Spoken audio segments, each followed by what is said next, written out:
broadcasting on the Unexpectables channel and not on my own. All across Twitch.tv? See, the last time you Twitch said is that, not nobody TVs. could hear us. I'm getting a Culver's ad. That's promising. Culver's is good, man. Culver's. Culver's! Yeah, I miss they make Culver's. they make really good ice cream, right? Culver's. Every time I go home to Indiana, I get Culver's. Ice cream, Same butter when I go back to burgers. Minnesota. Just butter smash burgers. They're so. I don't good. think Everything's I better. don't think they butter burgers like Wisconsin butters burgers, but a little bit of butter makes a butter burger better. That's all I know. I remember somebody saying like they would cook at home and it'd be good, but they could never make it as good as they could in a restaurant. And then they finally realized the difference is that the restaurants add a crap ton more butter.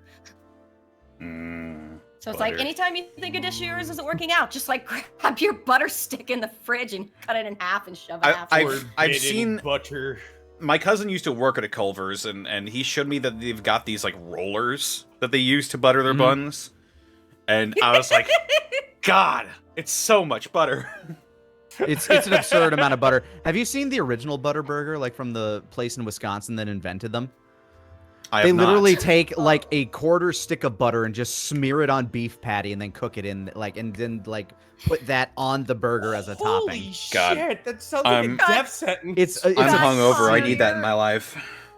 God, Connor, you're literally the astronaut looking at the butter, just being like, it's all butter, and one of us is behind you with a gun going, always was. They take butter serious up north. At the Minnesota State Fair, I think there's like a thing where if there's a winner of like a statewide beauty pageant, Miss Minnesota, she gets carved into butter and put on display at the Minnesota State Fair. I'm not kidding. That's a central thing.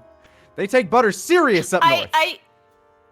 It's like I knew what you meant when you said that, but there still was a part of my brain imagining like they carve her into butter.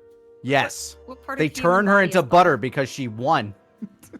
Exactly. She gets visited by the Archmage of Wisconsin. I can't wait to like some horrific Wicker Man ending for her. I can't wait to smear Miss Minnesota on my patties. There you go. There you go. With that, of the welcome to Milky Gateway, Way, everybody. Hope you all had a fantastic week. Yeah. We're back I need here. my Junji Ito story now of people turning into butter. Oh, Nope. man. Did I say no? Oh God, I keep going more and more Canadian as long as I'm here. This one was made for me. It's just Uzumaki, but butter instead. It's all butter. It's all butter. It's always been butter. It always has been. Oh God. Yes. Welcome to episode 61 of Gateway. We're getting pretty far into this, and as I stated in the previous episode, if you are not up to date, unfortunately, Caitlin will be out for the next couple of sessions, but she will be back eventually, and in greater number. More Caitlins. Caitlins for everybody. You put them in your pocket and go on the go. Yes. But yes, hope you're all having a fantastic weekend, and thank you for stopping by and watching this campaign unfold. With that, we should probably do some introductions. Lanny, where can they find you? What are you up to? Find me all over the internet at Lanny Pator. Currently, right now, my current obsession here on Twitch is a little lovely gem called Dave the Diver. It's a beautiful zen little game where you dive into the waters as a little fat man. You grab some fish with your harpoon gun and you make sushi at night. Yesterday, I snuck into a pirate's lair, avoided their guards, and stole their technology in a little Metal Gear Solid spin-off for it. So it's amazing. It has a lot of genres. It's a beautiful game. If you want to see a little bit of it for yourself, feel free to pop by my channel tomorrow. I'll probably be streaming it around 7 o'clock Central Time. That's me. Oh, and check out the Yu Yu Hakusho abridged commentaries. Been doing those. I cringed the hardest in today's video that I have in a long time. It's an interesting one. I remembered what I did to Rando, the technique-stealing beast. It's Oh boy. That's me. Indeed. Right. Well, Rabbit, where can they find you, and what are you up to? Hey, how you doing? My name is Rabbit. You can find me on Twitch, Twitter, and YouTube at Hey Mr. Rabbit. I'm a writer and comedian. I stream Monday, Tuesday, Thursday, and Friday. I stream horror games, RuneScape, retro games, RPGs. Those are pretty much my wheelhouses. You can also catch me on a boatload of shows like this one. I basically do like a show every day of the week, really. But as for what I've been up to, not much. Been cleaning my apartment, trying to budget. Real life has been kicking me in the pants. So if you want to just go ahead and just bring a smile to old Hop Hop, just come on down to Hey Mr. Rabbit, and I'll be more than happy to entertain you with all kinds of fun stories about skullduggery and here to current events. I also do auditions for voice roles. Nothing yet, but oh boy, we're trying. That's what we're doing. Anyway, That's the name of the TV, game. That's me. Never give up. Never give up. Sarah, where can they find you, and what are you up to? I'm on Twitter and YouTube. It's Sarah with an H-A-M with an E-Willia. Currently up in the Canada doing Anime-thon, and I'll be here one more day tomorrow. And it's been nice. There's a lot of smoke right now, so my voice is a little bit tired. Oh, it smells like a barbecue. But a Canadian barbecue, so. Is it a good one? Is that the good barbecue? A No. barbecue. Barbie. The more I stay in this Barbenheimer. country, the more I become Canada. God damn it. Barbie. Oh. Oh gosh, shilling. Punishing Gray Raven has now updated their game client with the English voiceover, and I am voicing number 21 in that, and yes, that's her name. And there's a PC client as well, so if you want to check that out, yay! That's me. Woo! Right on. As for me, they can find me on Twitter, Twitch, and YouTube.com/DistortionDevil. I stream Tuesdays, Fridays, Saturdays, and Sundays. Tomorrow, we're going to be continuing on with Deus Ex The Fall, where we had a very fun stream last time. Not due to the game itself, just due to the discussions that ensued. If you want to learn about stadium piss troughs, then head on over to my YouTube channel and watch the VOD for Deus Ex The Fall. Learn everything Sounds you have ever specific. wanted to know about Planet Piss. That is true. Yeah, I said it on one of those. That was so fucking funny.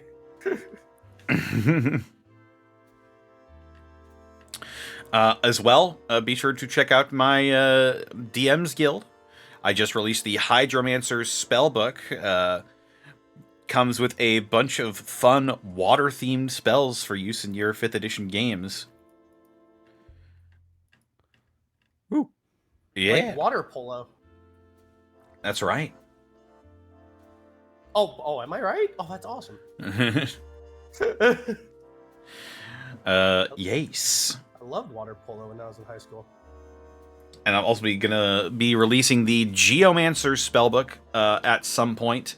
Probably not this month, but maybe early to mid next month. We'll see about that. And then I'll move on to my next project, which will probably be another elemental spellbook. I might need a wheel. But Aeromancy. yeah.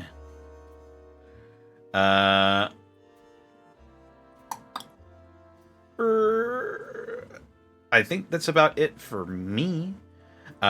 This episode was brought to you in part by Die Hard Dice. Die Hard Dice! That's right. Oh my god, I'm so excited! I'm gonna...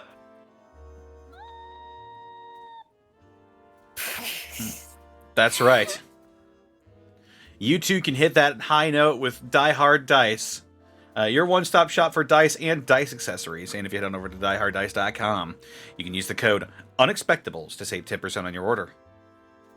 Woo! Be sure to pick up the Lies Aspect Dice, the official collaboration between the Unexpectables and Die Hard Dice, and, as well, if you want to make us very happy,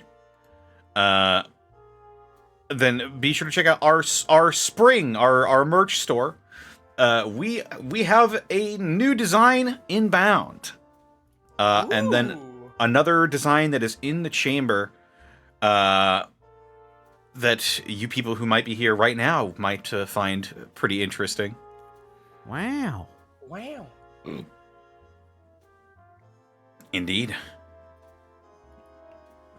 We also couldn't be here week in, week out, doing the same thing over and over, without business serves from wonderful people like you. Wonderful people such as Alucard True V, thank you for the 37 months. Vex West, thank you for the 4 months. Dragosoon, thank you for the 10 bits. Yo, Rad Racers. Lord Commissar Manslaughter, thank you for the 36 months. 36 months, let's go. Captain Actually, thank you for the 40 months. Lord Servitor, thank you for the 100 bits. Happy to be here. Ordered some sushi delivery to enjoy. Ooh. Love Enjoy the some sushi. The Talbs, thank you for the 40 months at tier 2. Vex West, thank you for the 5,000 bits. What wasteland meal would you most like to try or imitate? I've heard that Deathclaw omelets are a delicacy.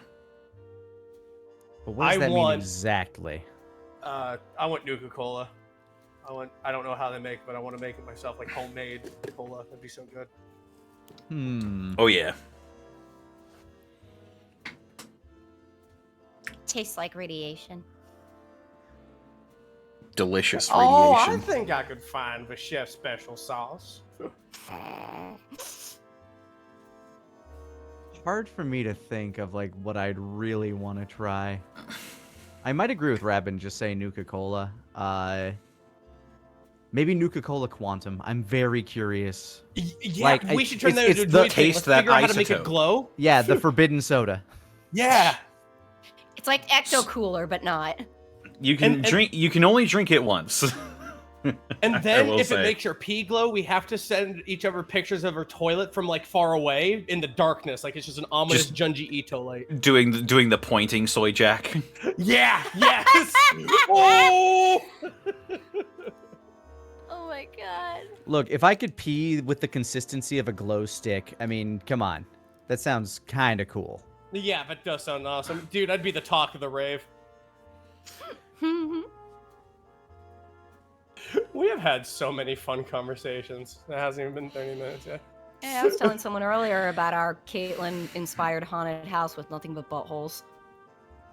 My You say- God. Butthole land. Buttholes? Dude, Butthole Land. Only in Winnipeg. Ah. It's like, Lord Servitor, thank you for the 100 bits. I do have a sweet butter apple cinnamon pie recipe. Ooh, Yummy. that sounds Delicious. delicious. butter tends to make everything better. It's true. They used to put a lot of it in everything back in the day, back in like the 50s. That and shortening and lard. Ooh. Lard still holds up. It's it completely slept on as a cooking method. What a wonder. We should appreciate What a lard wonder. more, considering that's what's in Oreos. Mm-hmm. What? Well, it was. Oh. Aw. They took out the lard? Man. Need to make it kosher. Lard was the best part. Dragosoon, thank you for the 10 bits. What if ramen was made with some butter? I'm assuming you mean ramen. I mean, yeah. Or Brahmin. Ooh. Moo. Ramen are made with Moo. ramen and butter. Brahmin provide butter. Butter in the ramen. Ew. That Oh, sounds that. I don't know why I was like, ew. And then I was like, what, wait, you mean the milk? Okay, never mind. good. I mean, still comes from the nipple, but Yeah. Oh. Tyrant Chaos, thank you for the 40 months. Mr. Insecure, thank you for the 40 months as well. We've replaced Caitlin with this photorealistic cardboard cutout. Let's see if they notice. Okay. They might notice you don't when it turns see out that, anything. Not her. they might notice when it turns out that the cutout doesn't drive as well as Cynthia. What do you think? What do you think, Caitlin? Gently shake the cardboard cutout. Oh yeah, I agree. Lord Servitor, thank you for the 100 bits. So, Lanny, are you going to play through the new Cyberpunk DLC when it comes out? I still have to play through, like, the base Cyberpunk game. I gave up on it, like, fairly early on and just waited. Well, soon here it's going to be a good time to play it because they're reworking the entire thing. Right? Like, I'm kind of doing what I did with The Witcher 3. Like, I played The Witcher 3 a bit when it came out, but it too was a little jank. Years later, after they patched a lot of the jank out, much better game. Now it's like one of my favorite games of all time. Mm-hmm. So maybe Cyberpunk, like, I can give it the benefit of the doubt of, like, maybe it has a similar thing going. Who knows? Rare. But yeah, I have small designs on that. Lord Servitor, thank you for the additional 100 bits. Canada doesn't barbecue, they grill. Yeah, I see. And the additional 100 bits, Connor, you should make an Astromancer subclass. They control different spheres of the atmosphere. Maybe. I know the Aeromancer's spellbook is in the one that I have planned, so maybe you'll see some shit like that. About who? Last Kerfuffle, thank you for the 40 months as well. Good morning, everyone. Morning. All right. I forgot the world. And that's actually it. However, I am going to go to the bathroom real quick. Before we get vamp, started. everyone, vamp. Hello, chat. Hello, chat.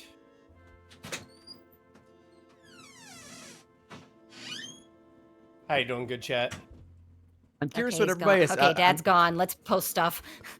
I'm curious what everybody out there is doing, like, while they're listening to us. Like, are you sitting there, like, intently looking at the screen, waiting for things to happen, or do you got something else going on in the background? Yeah, you're working and you're just kind of like just mounted, just like on top of a locker or something, or.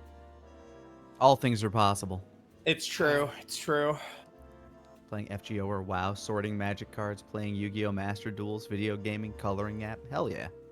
Let's Fallout 4. Just chilling. Playing some Fallout 4. Now there you go.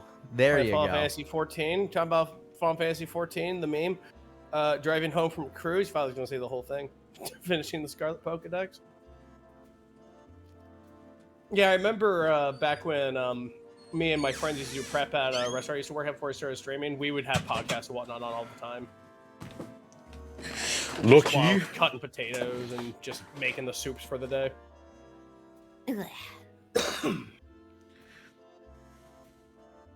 Man, I could zone out if I was listening to something. Too bad you have to actively participate. Yeah. Yeah, now Yeah. it's like sorry, but In fact, Johan is you're now the fourth party member. In fact, you are the most active participant. It's true. And Indeed. Johan can do what he wants. No, just loop your guy saying and then just go ahead and just have an ogre just I saying have a that for soundboard. like 3 minutes. Yeah, just hold down that button and then just, go off and make a sandwich or something. Just let the AI DM. No, they can't. No.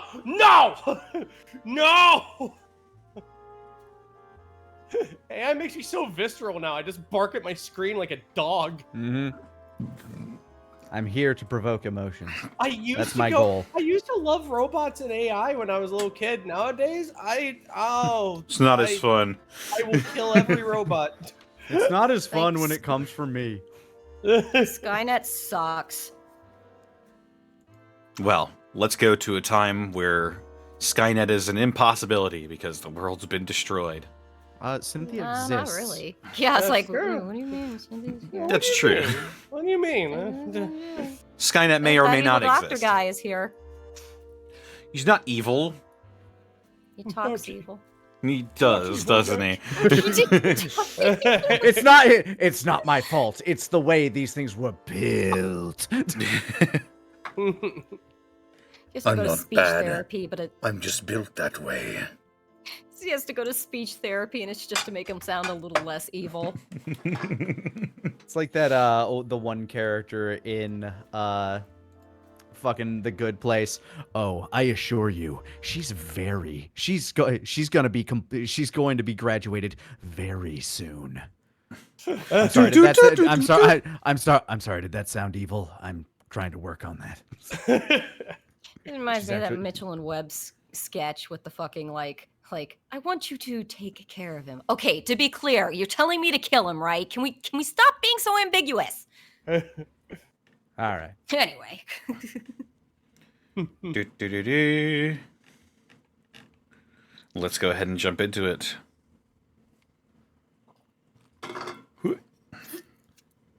Soda. Oh, there's coffee still in this. Nice. Bonus.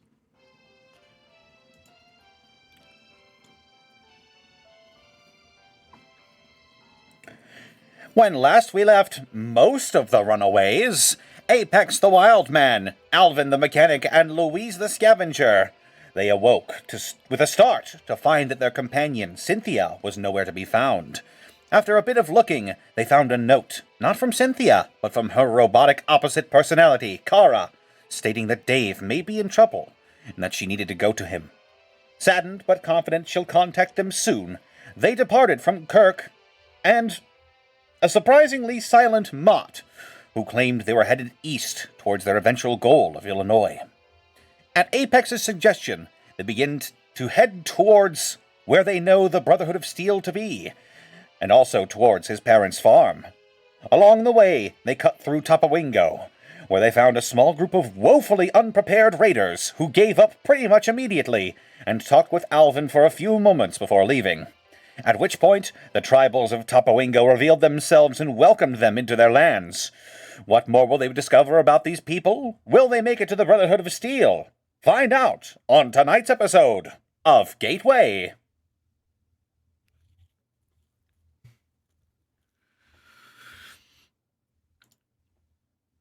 And so you are... Hang on. There we go. And so you are, after a brief scuffle with the Tapawingo tribe's strongest warrior, you are sort of welcomed further into their encampment, where they begin to set up tents. I believe they were going to feed us. Sounds like Tapawingo Last is going to left. get intense. Free food, love it. Yeah, you see like a whole mole rat being like hauled out, and a fire pit being prepared.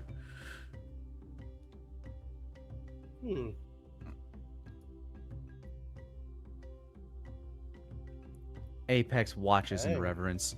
How's the guy I just essentially, like, not intentionally humiliated, but how's that guy doing? He looks as if he's a little bit exhausted from the encounter. He's sort of just like stretching and rolling his shoulders, trying to get the blood pumping in his extremities to sort of dull whatever pain he might be in. I walk over to him. I was curious. After that crack you sent to my jaw, do your people have healers? Yes, we have medicine makers. I would love to see one. I will lead you to them. Appreciate it. And I follow him. Yeah, he leads you off to... Sorry, I just realized I didn't pull up a bunch of my shit. He leads you off to a couple of... You notice that some of these tents they have, some of them are made of leather, but a lot of them are actually made of, like, what you Lanny would know to be is vinyl. Right. In these sort of colorful patterns. And he brings you over to one that's a bit silvery looking, and you see in there an individual looks to be somewhat of an older woman that is preparing powders, it looks like, that are bundled up in these small leather pouches and tied with either bits of twine or strips of leather.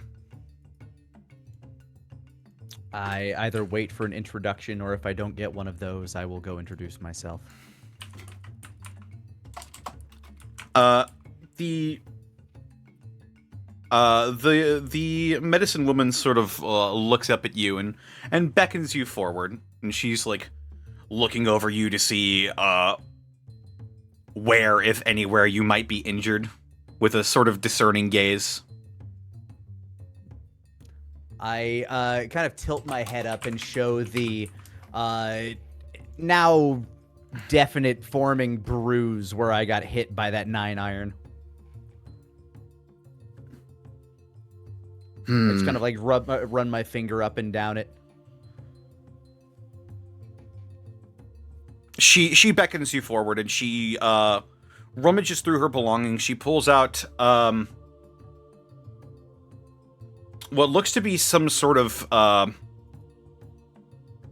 like a metal thermos, and she scoops out this gritty looking paste, and she begins to apply it to your wound on your cheek. I almost wish she had like a big steak that a raw steak she shoved onto his face. How does it feel as it gets applied? Is it like a clay texture, or is it a? It's sort of oily feeling as she begins to rub it in, and it becomes slick, and it as your body heat begins to heat up the mixture itself, the grainier bits will sort of become more apparent, and you the bruise on your chin is now a bit shinier, not that most people could see it underneath your mask, but it does feel a bit cool as she begins to rub it in. So it's icy yet hot. I wonder if there's a name for this mysterious ointment. Honestly, at a golf club, I'm kind of expecting like a Ben Gay kind of thing. Like, this salve is made out of old golfer medicine. Does definitely have a smell to it. Yeah. Do I recover anything immediately, or is this going to be like I get more health back after I rest kind of deal? You're going to get more health back after you rest. Awesome. I reach into my fanny pack and I pull out a few different options for trade. I don't know if they accept caps here, but I pull out 5 days worth of mole rat jerky. I pull out caps, non-specific amount, just like a handful of caps. Mm-hmm. And I pull out. Nah, I gotta keep the welder's mask. That's one of our disguises.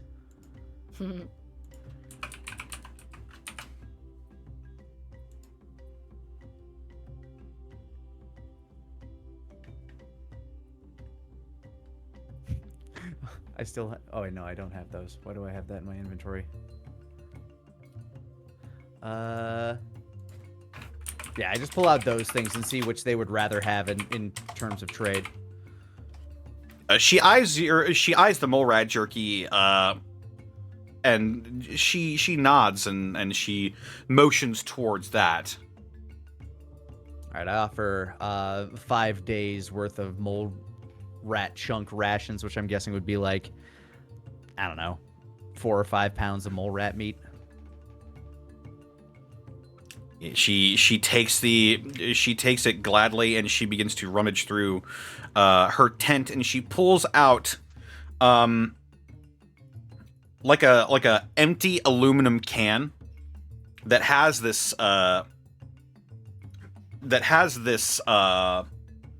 oily paste in it, and she hands the salve towards you.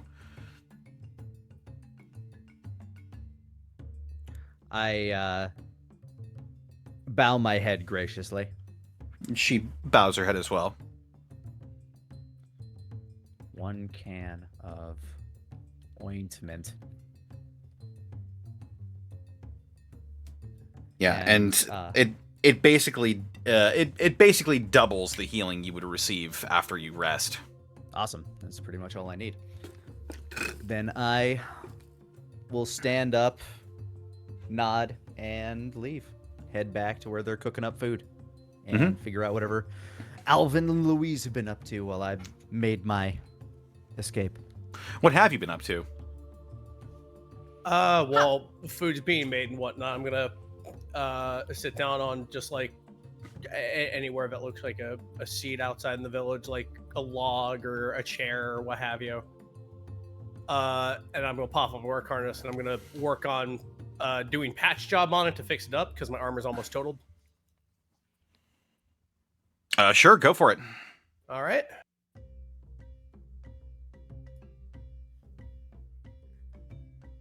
So, that's 12. Noise. Pretty good there, boy. So that's 2 armor points to me. Right on, yeah. And yes, it's a methodical thing, and I'm just sitting out amongst them, just with my tools out, just doing stitch work, replacing plating. They look over you, obviously curious at what you might be doing. You gather together a small group that's just sort of observes you and begins talking amongst themselves. See the way he stitches. That is good.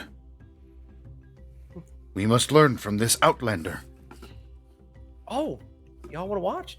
Here. I was just working on this segment. Here, I'll do it slow. I'll do it slow for you. I like doing a stitch like this right here. It's a really good anchor one.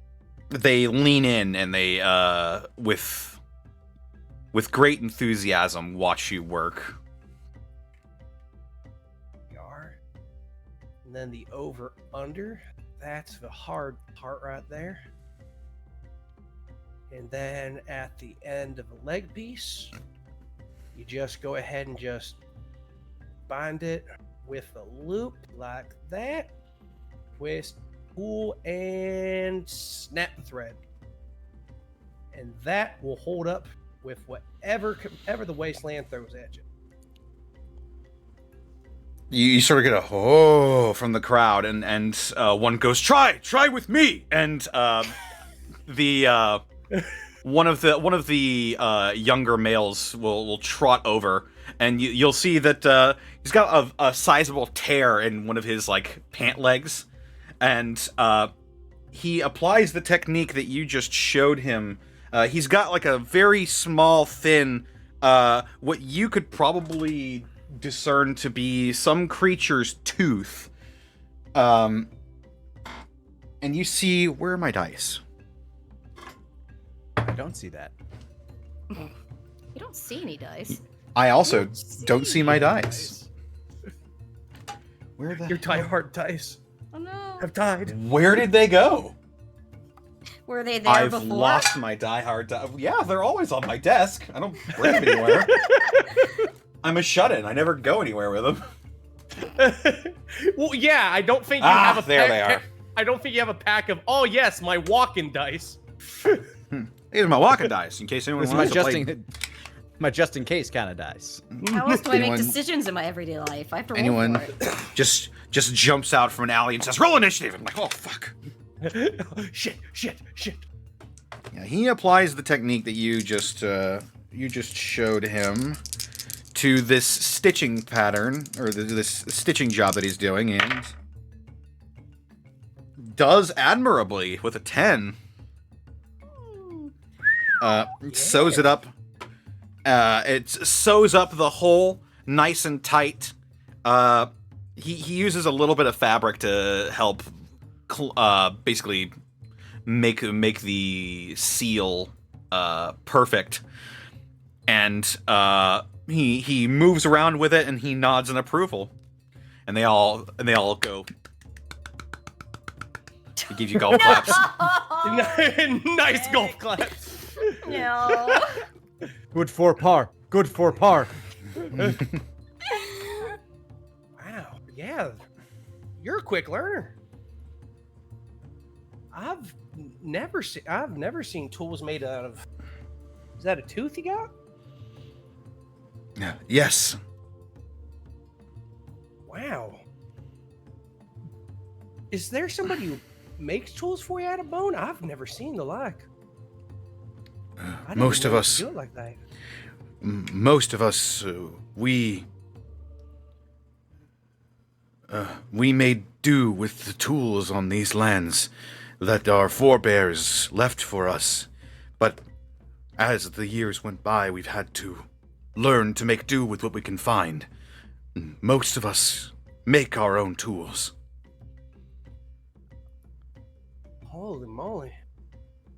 Most I do is go ahead and just find that which hasn't rusted away, but just making tools and whatnot. Hey, would you mind, if it's all right with y'all, mind showing me some of them tools? Of course. And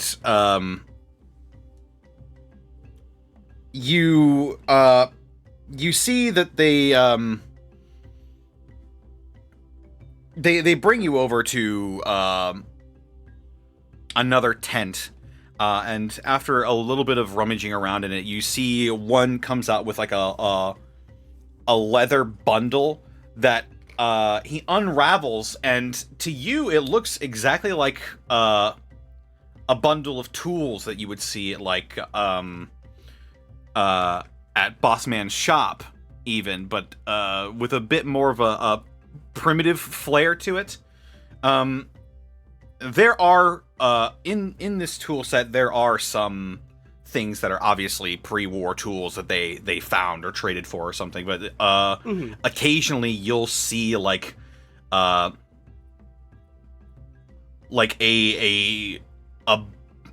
bone that's been sharpened at the end to form sort of like a crescent-shaped sharp curve, and he pulls it out, and he sort of slices a little bit at the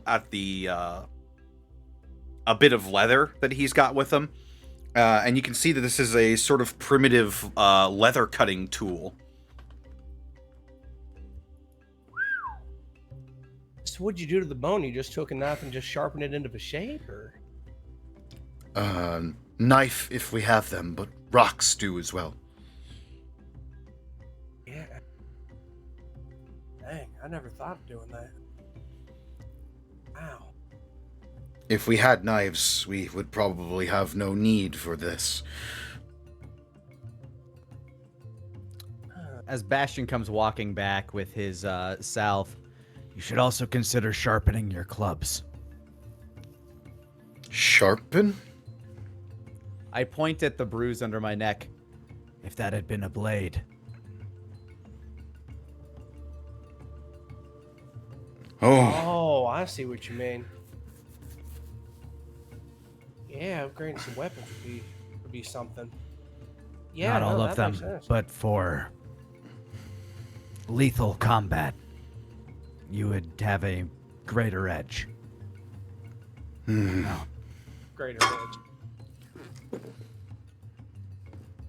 I laugh at your unintentional pun. I look over as you snicker. I like my eyes go blank for a moment, and then I realize, oh. like one of those splinters. I did a funny. Like, aha! I did a funny. How about that one?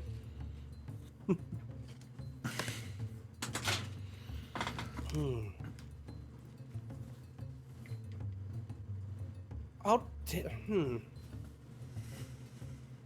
This would be a nice skill to learn just in case I need a tool on the fly. I'll tell you what, if you want, I can teach you some more stuff about repairing, and maybe you teach me how to make some of these tools out of bone and what have you. Oh, we would be grateful to learn more from you, Outlander. Hey, and me you. Yeah, let's have ourselves a little workshop here. And I'll spend some time teaching him and learning from him. Yeah, he invites you to sit in this sort of leather tent that looks homemade, and it looks sturdy. Like these are clearly craftsmen. More suited to making things than being warriors. And you, over the next however long you wish to, you trade notes. And Bastion will go find Louise and sit down near her. Oh yeah, yeah. I'll say as long as it takes. I'll I want to learn their tricks, and I'll teach them about just general field repair and how to reinforce and overlay just weak materials, and how to make better use. Stuff about working with metal that might be really useful to them in case they trade for some.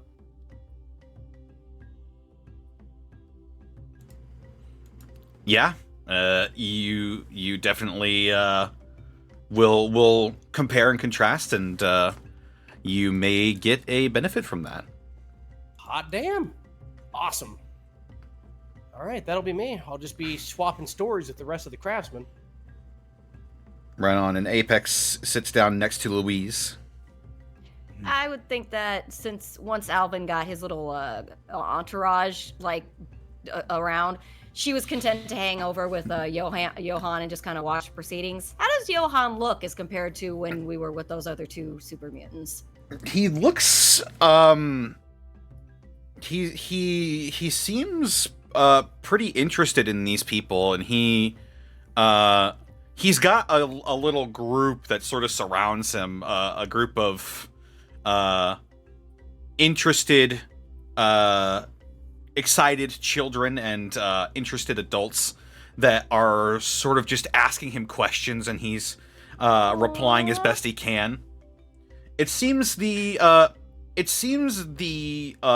children are better at speaking your language than most of the older people, as the children are all speaking English.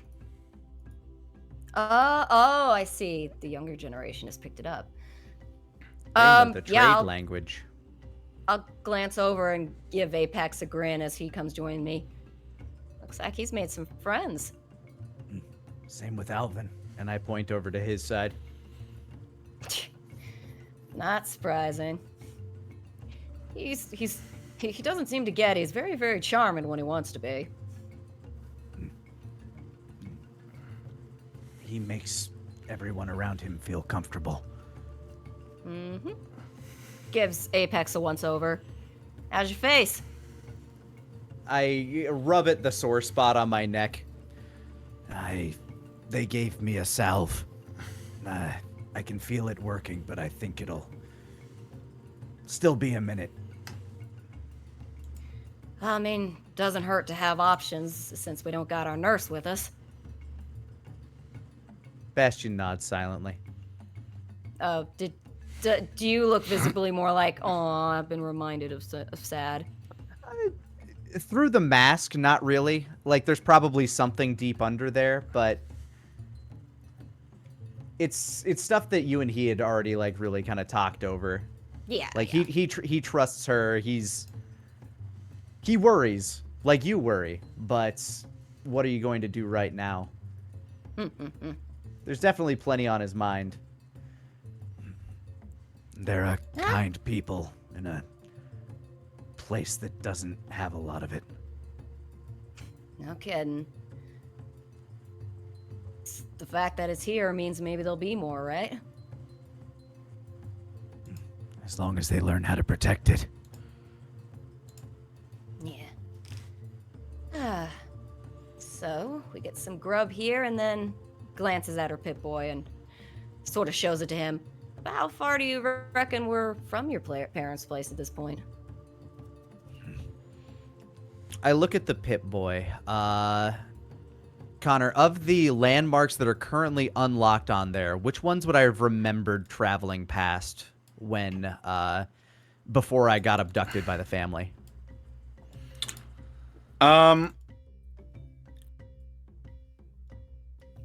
Currently, from Louise's Pip-Boy, let me see what you would have seen along the way. As I go to Google Maps.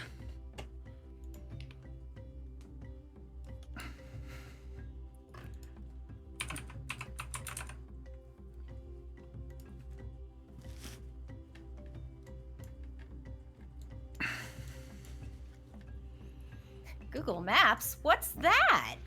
Why, it's what I'm using to figure out the real-world equivalents of where you're traveling in this game of Gateway.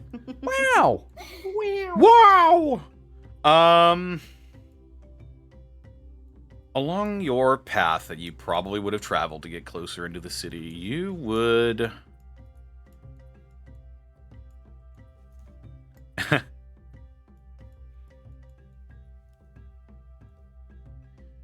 You have passed through a funny little town called DeSoto, oddly enough. Hey, I know that guy. I know that guy. Funny whip man.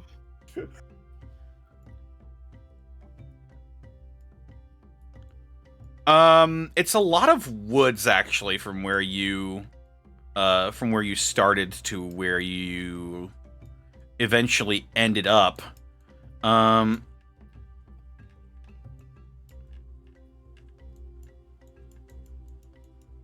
Landmarks. Like,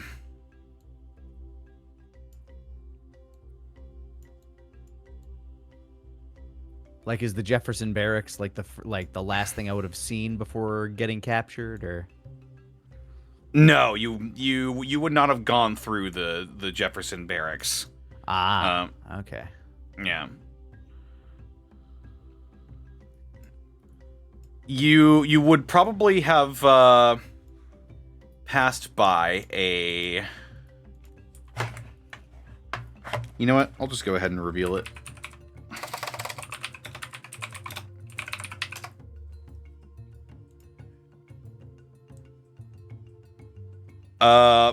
Thing you remember passing by that was the closest to where you can see on the Pip-Boy is this large, fancy, real fancy, old-looking, almost like a mansion in how big it was. And you saw a sign out of the front of it in big red letters. And it read...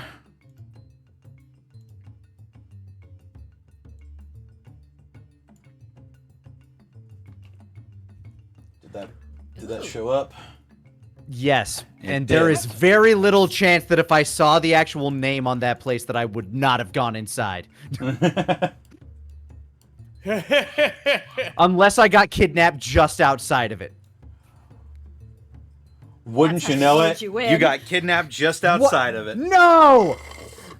You were lured in by the, like, oh, that looks so cool, and then they were distracted and they got ya.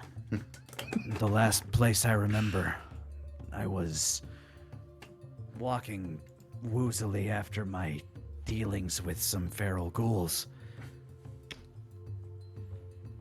I remember meeting the people that drugged me outside of a place called the Magic House. And I woke up very, very angry because I was in a cage and because they stopped me from seeing the Magic House. Like, Louise is nodding, and then she raises her eyebrows, and then the way you end it, she's just like, well, no, that tracks. But, the magic house. That sounds interesting. Think you might mind if we pop by there if we're going that same direction? Yes. Yes, please. She's got the same look in her eyes, just like, that sounds interesting, and me want to go look. Then we should totally do that. I like to imagine way back in episode 1, the reason why Apex ignored everybody, ripped the cage off, and just walked outside was just I'm going to the magic house! You took the magic house from me! It's like, I waited all day to get in. Oh my god. How dare you take me away from Funny House? I'm so Reach her intrigued. reckoning at Funny House. I almost learned magic. Apex, I don't know if you would have learned magic just from that. You know what? Never mind. We'll see what happens when we get there. Rubs her hands together. That sounds interesting. I definitely like to take a peek in there. What did it look like? It was a big house. It was a little worn down with time, but it had the big red letters out front that said the magic house. Maybe. Just like, just more and more, this sounds more and more interesting to her. She's just like, intrigued. It's on the way, and it would let us avoid the barracks. For now. Definitely a good plan, then. I say, looking over to Johan, who is doing his best Gamera, being friend to children.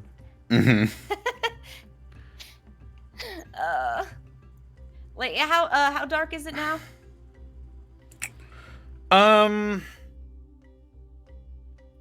We got here in early afternoon, if I recall correctly. Yes, it's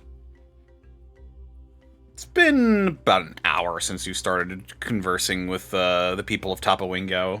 So I'd say it's early evening. Yeah, we're prepping for dinner. Yep, okay, so it's like, all right then, let's bunk down here for the night. Tomorrow we'll head off and see the magic house. Bastion smiles and then remembers that his jaw hurts. I was wondering if Apex was doing like that little excited dance where you're just like one foot, other foot, just like I can't sleep. We're going to Disney tomorrow. It's like, I'm so excited. You gotta go to sleep. I can't sleep. Disney World. Do you think Goofy will sign my autograph book? Oh, he better. Do you think Bach will be there? Like, aw.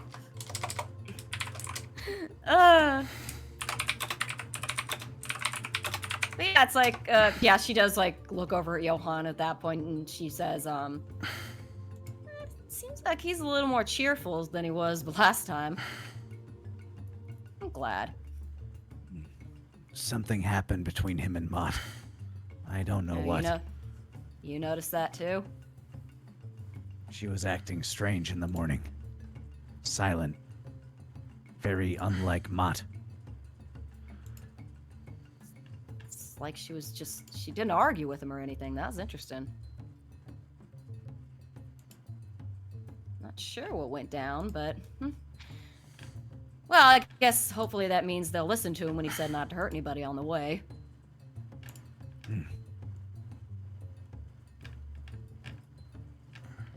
Bastion continues watching him play with the children. I'll take a quick glance over at Alvin. How far along does he seem to be? I mean, he's easy to pick out. So, you see that most of the people here are sort of clumped together, and they don't go too terribly far apart from each other. So you can easily see him sort of schooling and getting schooled in the use of tools that may be of a lower technology level. Well, I think those two will be all right. Do you want to go scope out what the food situation's like, Apex? I stand up and start going towards the smoky smell of cooking meats. Ah, yes. As you saw earlier, a large adult mole rat that was wheeled out on a spit is being hoisted over what is now a roaring fire pit in the center of this large flat golf course. And there's someone that's tending to the mole rat as well. It seems they've got like a small paint bucket full of a dark substance that they are brushing with a paintbrush over the mole rat as it is being spun over the spit. Dear God, that barbecue sauce. Do they get like defensive or anything if I approach the bucket?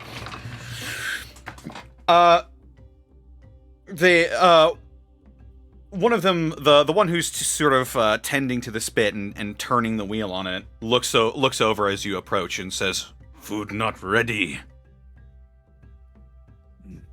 Sauce. What? Sweet sauce. I point. You try. I point to me. Taste. You try. See if like. I lean down towards the ladle. Yeah, it's like I said, it's sort of thick-looking, dark substance that is sitting in this small paint bucket. I take a little taste, just like a little swipe from the edge of the canister onto my pinky, and yeah, you dab it take to a my tongue. You take a taste, and it's definitely it is sweet. It tastes it's got these dark sugary flavors.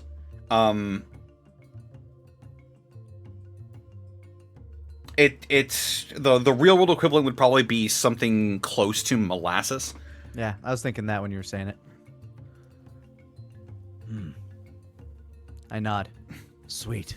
Good. Then you will like. I step back and continue watching them prepare the mole rat, kind of admiring their technique. Yeah, as the mole rat sort of begins to crispen up, it gets this glossy brown sheen on the outside of its skin as it begins to cook. As this sort of carefully brushed over molasses begins to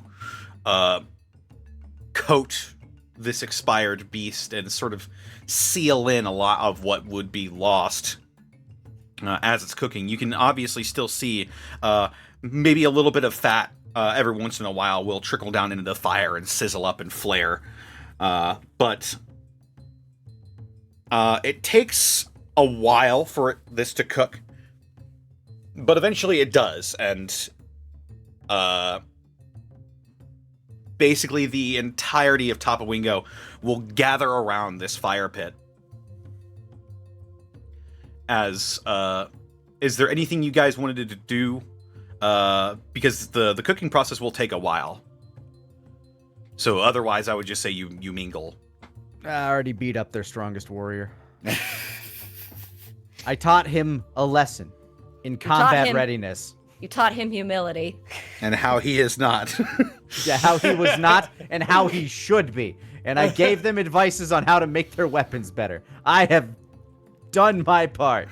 And you know what? And I am now part of the Tapawingo Knitter Circle. I'm pretty good. The Tapawingo Knitting Club. Newest member, Alvin Bronson. I guess I could turn to Apex and be like, "Hey, by the by, did you trade for anything?" I pull out the can of ointment. They gave me more of that salve.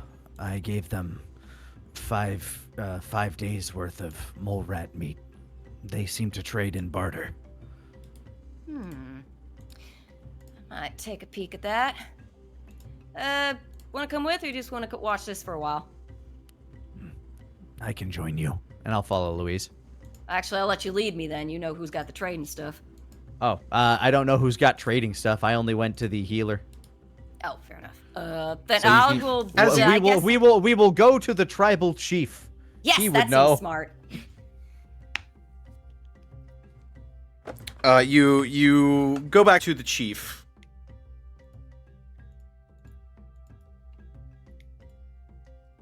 Yeah, evening, sir. Good evening. How are you finding my people? Looks around. It's very nice. Very nice. I am glad you are enjoying your stay here. I mean, thank you for having us and the generous offering of a meal. And I guess I was wondering, do you guys do any trading? Yes, we trade with outsiders a lot. I'd love to do that. Can you point me into the right person?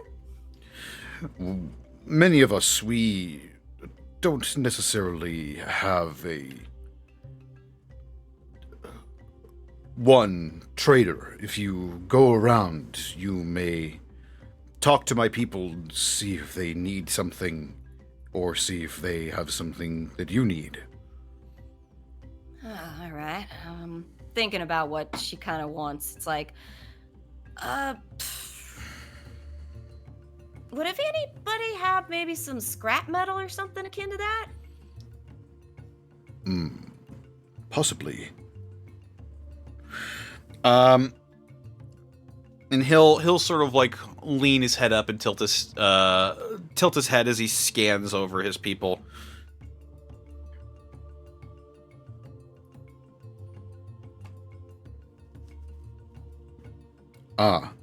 Watson. And Rom will point over towards a bit more of a rotund individual who is sort of performing some maintenance on his tent at the moment. Sounds like a good idea. Thank you kindly. And he nods to you. She'll amble over to him. Hey, Watson, right? Hey, how's it going? She blinks like, wait, what? What? Not bad. Yourself? I'm doing all right. Can I help you with anything? Yeah, your chief said, you might have some, scrap metal to trade? Oh, yeah, totally. Let me... You... Like, Louise is just listening to this guy talking, like, wait, she looks to Apex, like, are you feeling, is this weird to you too? Is it just me? He's the guy that shows up at the country club only during the summer. He just looks to Apex for confirmation, just like, wait, is something off here, or is it just me? I look back to you and was like, no, he's like that. It's just like, you don't even know him! No, but this is what he's like. He comes out with a bundle of about three handfuls of just random assortments of like rusty scrap metal bolts, things that most people here would find pretty useless, but he does display them for you. Well, I'm willing to trade this. You guys got any Wonder Glue? I don't, but maybe Alvin does. I hate to bother him, though. Well, heck with it. Hey, Urshan! Oh, sorry, guys. Ladies called. Give me 1 second. And I will stand up from the circle and walk over. Oh, Hey, Starshine, what's going on? Yeah, what's up? Oh, howdy. Looks around him like, am I really the only one who's sort of like confused why he's, you know what, never mind. It's fine. It's fine. She's like, got this look on her And face Alvin's like she past, shakes there's it one off. right razor who communicated solely through screaming. This is not normal. This is not new to him. She's just like, did you have any glue on you, man? Water glue? Yeah. Yeah, I got a spare one. Oh, do you only Let got me one check. though? No, I got spares. Oh, We okay. trade around. They're like, we got one. I'll pick up. We'll pick them there. Let's see. Do you need it? Or, oh, I'm guessing you need it. Yeah. Oh, Well, no trouble. Let's see here. I got one. I got one that's fresh, and I got one that's kind of partly used. You take your pick. Give me the fresh one. I'll give you the 3 bits of I'll, scrap. I'll hold my hand out, thinking of what Cynthia would do in this situation. Oh, he's learned. He's leveled up. You Oh. are being fleeced. Hmm? Cynthia would want more for a fresh bottle. Yeah, you know, Uh. you do have a point. She looks to the man. Maybe a little more on the table, or if you're willing to take the unfresh one, I could try add a little bit more to that. Alvin just mid thumb and finger with the wonder glue is just staring at the both of them going, oh, yeah, of course. Whoever wants to can roll a charm roll. Oh, not me. Not me. Apex, you better. My role would not be charm. I am looking at him like you are trying to fleece my friends. I Alvin, you baby. You know me. I got the worst. I have a one to charm. Our charming person is gone. Let's see. Depending on who initiated it, you want me to roll and then you roll, Annie, or you roll then I roll? or Look, what my role's an intimidation. That's all I'm saying. All right, I want you to break his arm. That's a 9. That's pretty good. The 9? Yeah, I just give him a friendly smile, like I don't know what they're going on about, but they seem upset about something. He looks confused. He looks between the 3 of you, and he looks confused, and he scratches the side of his face. What else do you need? Well, you know what? That's a good question. What y'all got? Yeah, sure.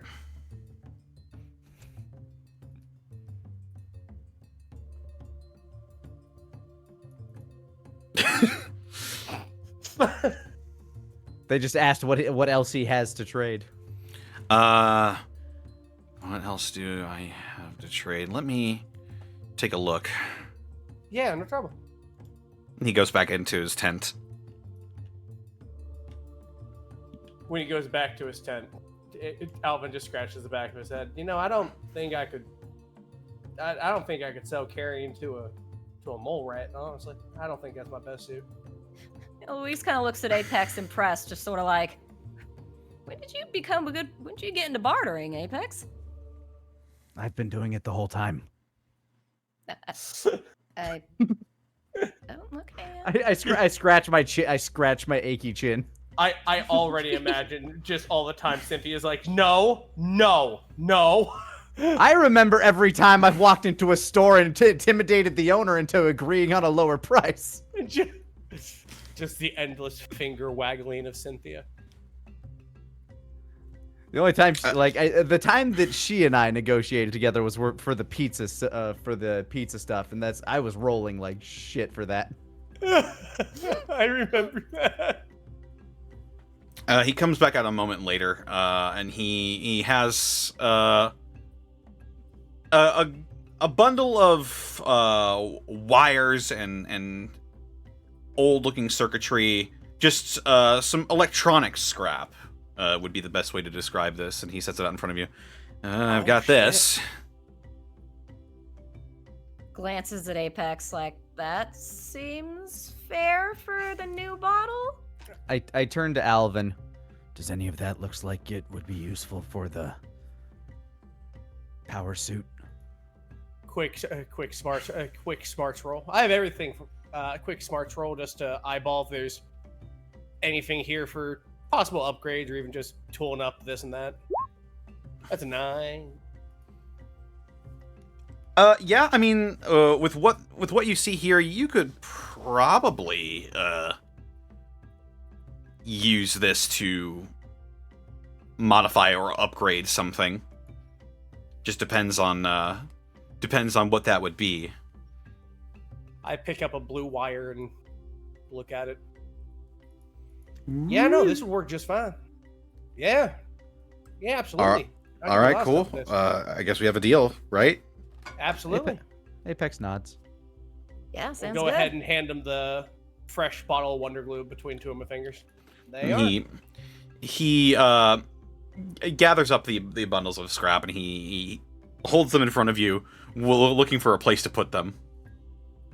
Oh, you just leave that to me. I can just go ahead and spool it up into this and that on the old tool belt here. Oh, okay. Yeah, and I'll take the scrap metal because specifically for my Madcaster, my little Madcaster. You said that he had 3? Yeah, he had 3 bundles. 3 scrap metal, so I have some ammo. One bundle is good for 1 shot. Okay, so wait, he had 3 bundles, you said? He had 3 bundles, yes. Okay, so I'll just say 3 scrap metal. I can't wait for us to Bundle a camp bindle. next to a car, and then you wake up, and then there's just not a car, but just a ton of tiny little bags. I'm like, I stayed up all night. I scrapped it. Just look over. Hey, Apex, you want a new sparring buddy? Car. Yeah. Hey, I Apex, modified the car into a Gundam. Yeah, you ever wanted to go ahead and destroy a picker-up truck? Apex just goes full Street Fighter on the car. I've invented the monster truck rally. My car. My vehicle. All right, Louise already will- added that stuff up.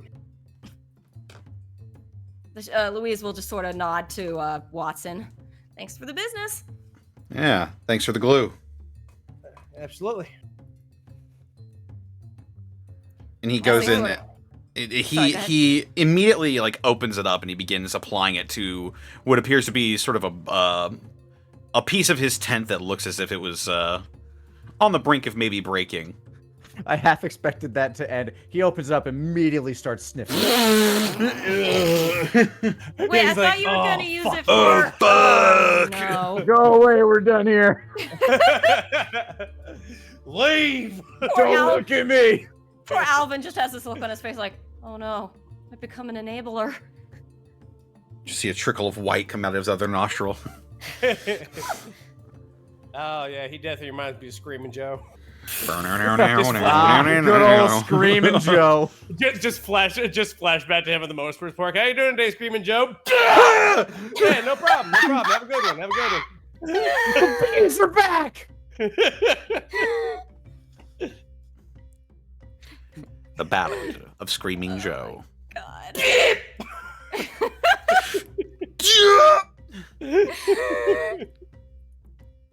I'm so happy there's no one that lives under me right now. Oh god. It's just little wee hours in the morning, and some dude down there just hears, just. Oh, the one above me is having the fits again.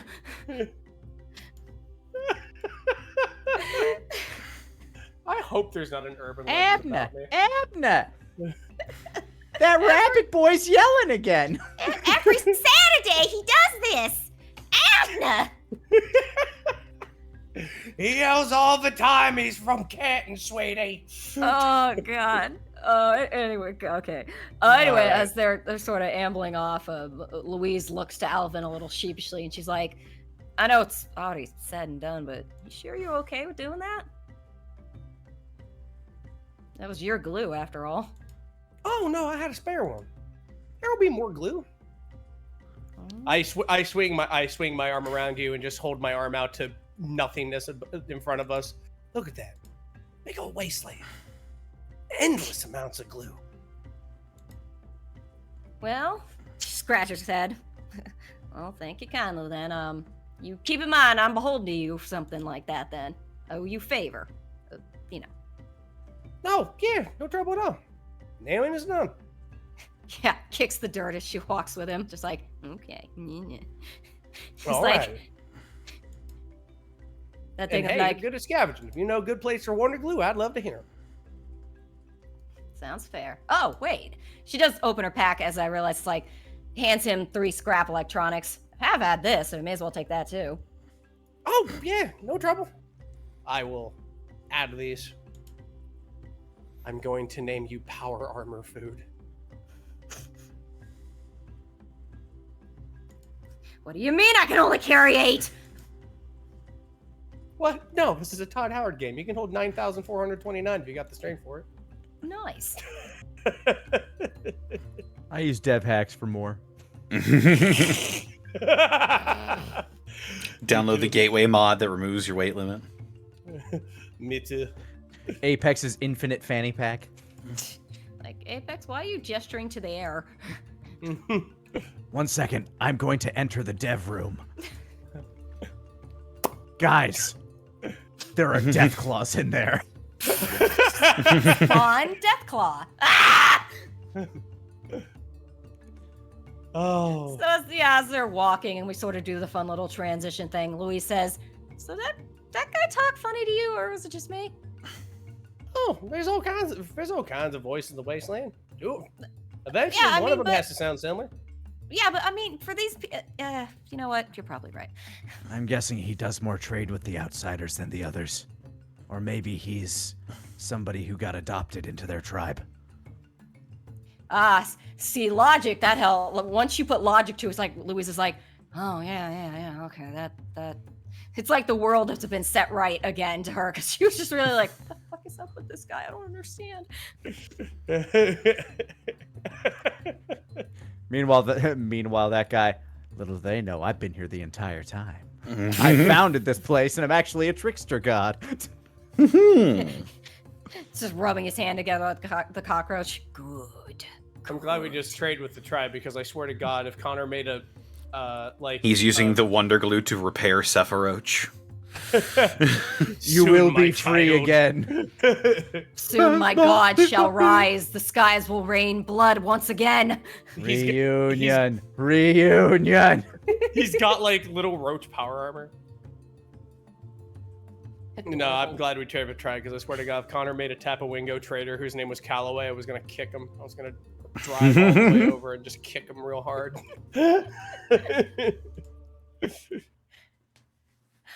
So we're gonna, I guess, peek over and see how Johan's still doing. Yeah. Yeah, Johan, he's got a kid on each shoulder, and he's just walking them around. They're all just doing uppies. Apex smiles. Yeah, it looks like Johan's getting on all right. Yeah, he fits in real good. You know, it's kind of funny. Everyone else around here kind of is apprehensive toward him, but not the people here. It's like I think you might have said to him. It's just there's all sorts of people. He just has to find his people, you know? Absolutely. I'm glad these people were so. I'm glad these people were so nice to him. Mm-hmm. Does Johan does Johan look like he's having a good time, or is he just still sort of like, I'm not sure why they're doing this, but He does look like he's having a good time. He's smiling for the first time in a long time. Heartwarming. I don't know that we've seen him smile other than when he was talking about being strong. We will In call his him. dream to you, I suppose. We will call you Yeah. the One Wood. Guess might call out to him, just be like, how you doing over there, Johan? They are asking me many questions. Well, you having fun? I am enjoying talking about myself. I do not usually do that. I'm damn glad for you, buddy.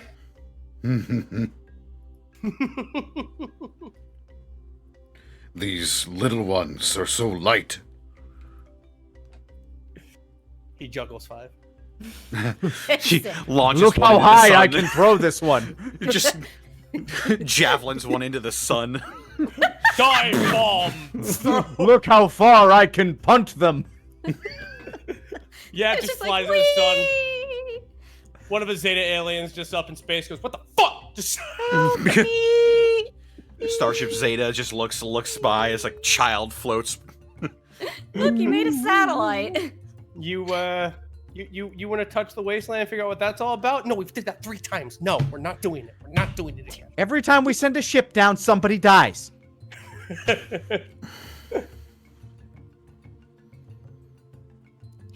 Louise kind of grins at that, and so they're like 2 off his arms and just like a little crowd waiting.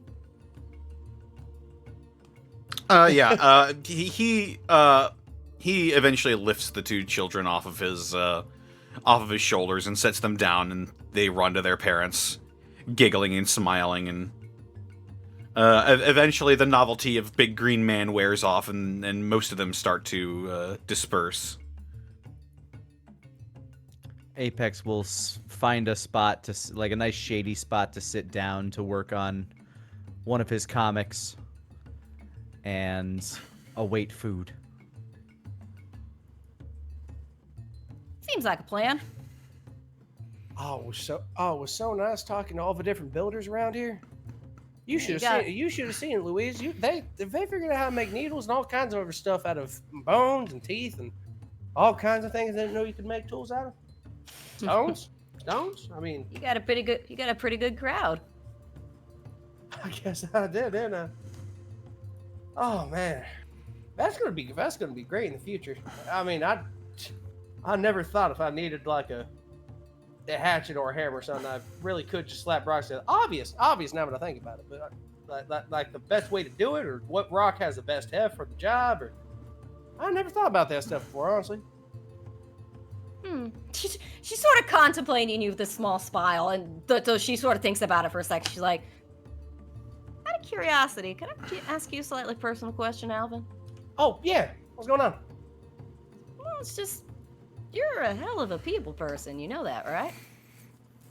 I'm not the. Well, Gives him a light punch in the shoulder. Don't deny it. He blushes slightly. I did get on good with all sorts, but I never really considered myself really good for the gathering people around me kind of role. And yet, she gestures to that sewing circle he made.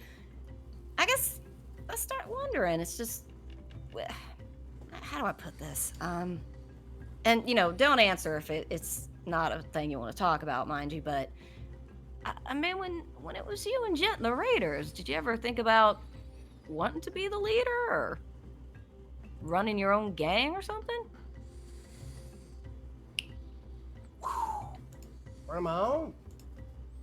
Nah. Her and I were like 2 and 2.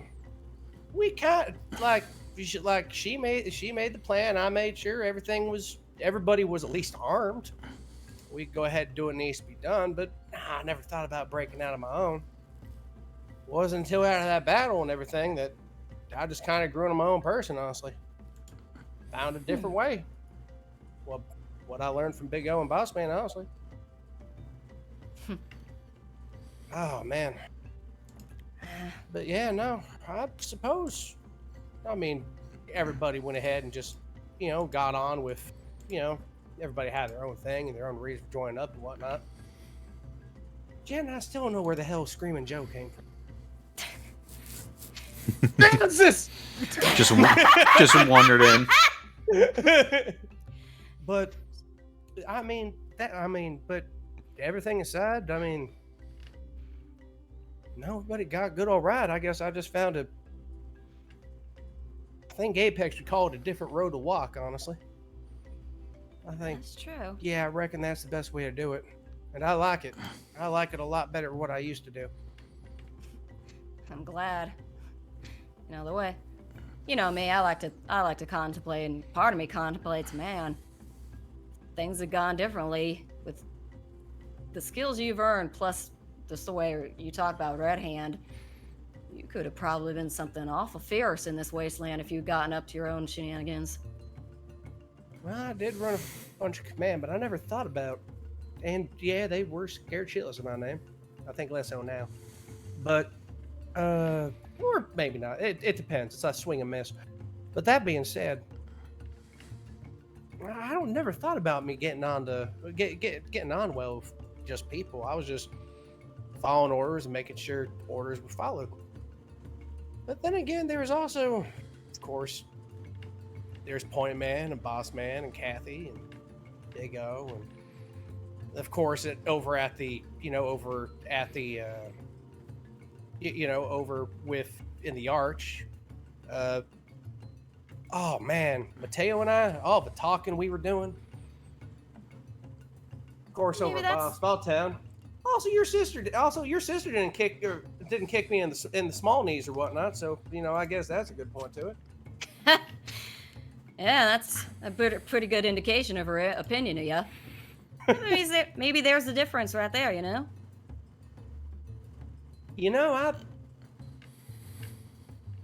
I guess you're right. I never really thought about that. Yeah, Huh. sounds like you went from, I don't know, you went from just expecting, I suppose, using people, as it were, to working with people. And then maybe that's the difference. Kind of how it used to be. Huh.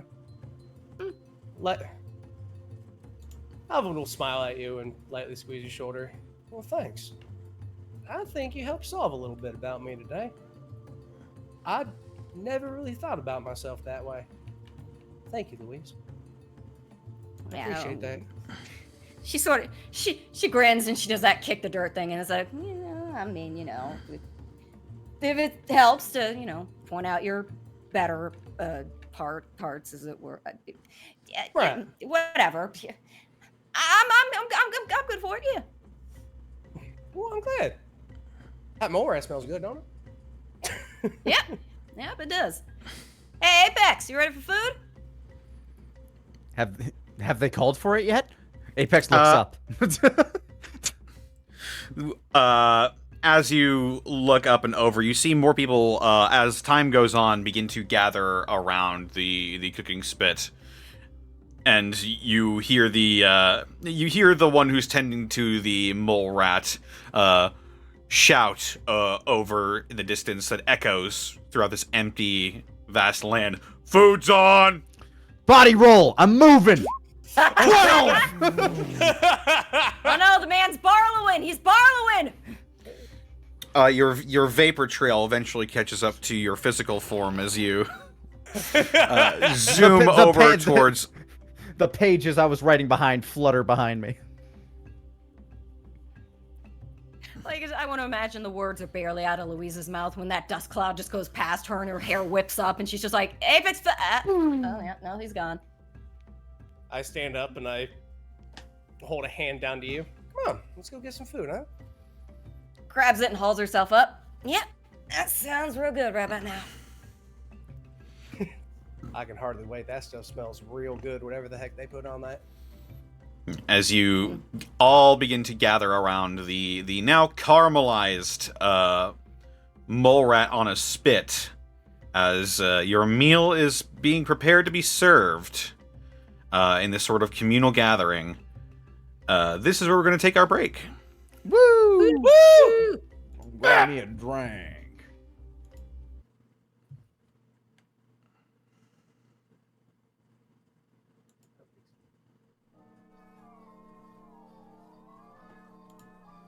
Ah, music shift.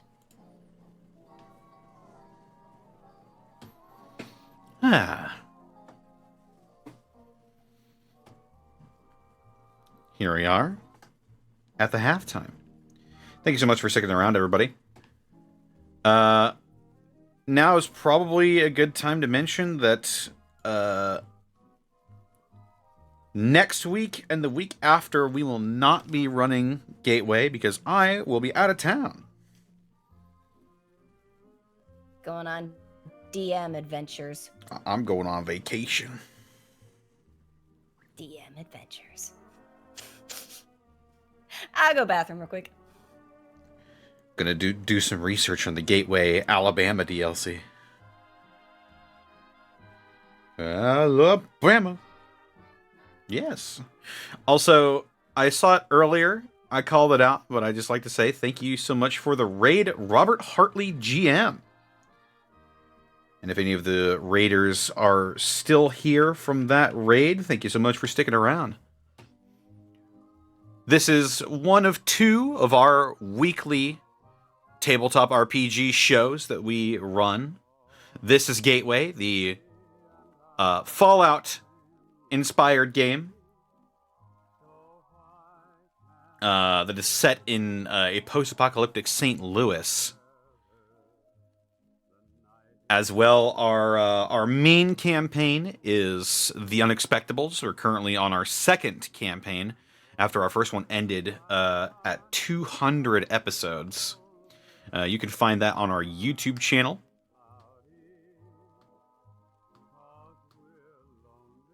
And yes,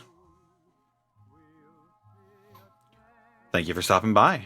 And we will be right back to it after we take a little break here. Get some water, get some snacks, and settle in for the rest of the episode. Gateway's the one that keeps the lights on. You better believe it. Best show on Saturday that is currently running.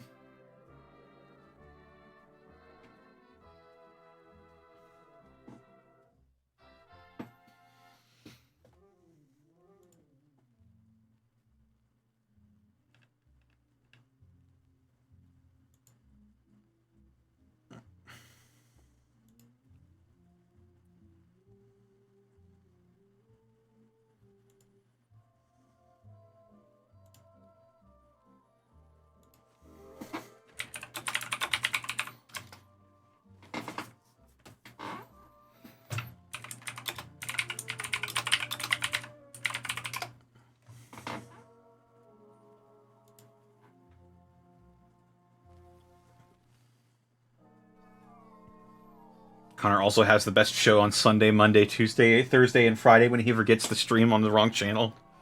Shut the fuck up! Welcome back. Alright. Getting bullied. Con gave me like this bag full of like Canadian snackage and stuff, so I'm trying this. What is this one? We got all dressed Caramilk. chips. Cadbury Caramilk. Ooh. Yeah, I did get the ketchup chips. I'm just not a fan of ketchup though, so I feel like they're gonna be lost on me. I like the all dressed chips more than I like ketchup. Like, I think they did give me those too. I had some chips when I was in Canada that were gross in the weirdest way. yeah, Like it was cucumber chips. interesting. Yeah, it was Like cucumber flavored potato chips or Yes. chips made out of. Okay, that is Now wait, interesting. you mean cucumber, not like pickles? like cucumber. Okay. It was bizarre? it was accurate to a cucumber's flavor in the worst possible way. Like, I bite into a potato chip and this is not what I want. And the chip says, "Too bad."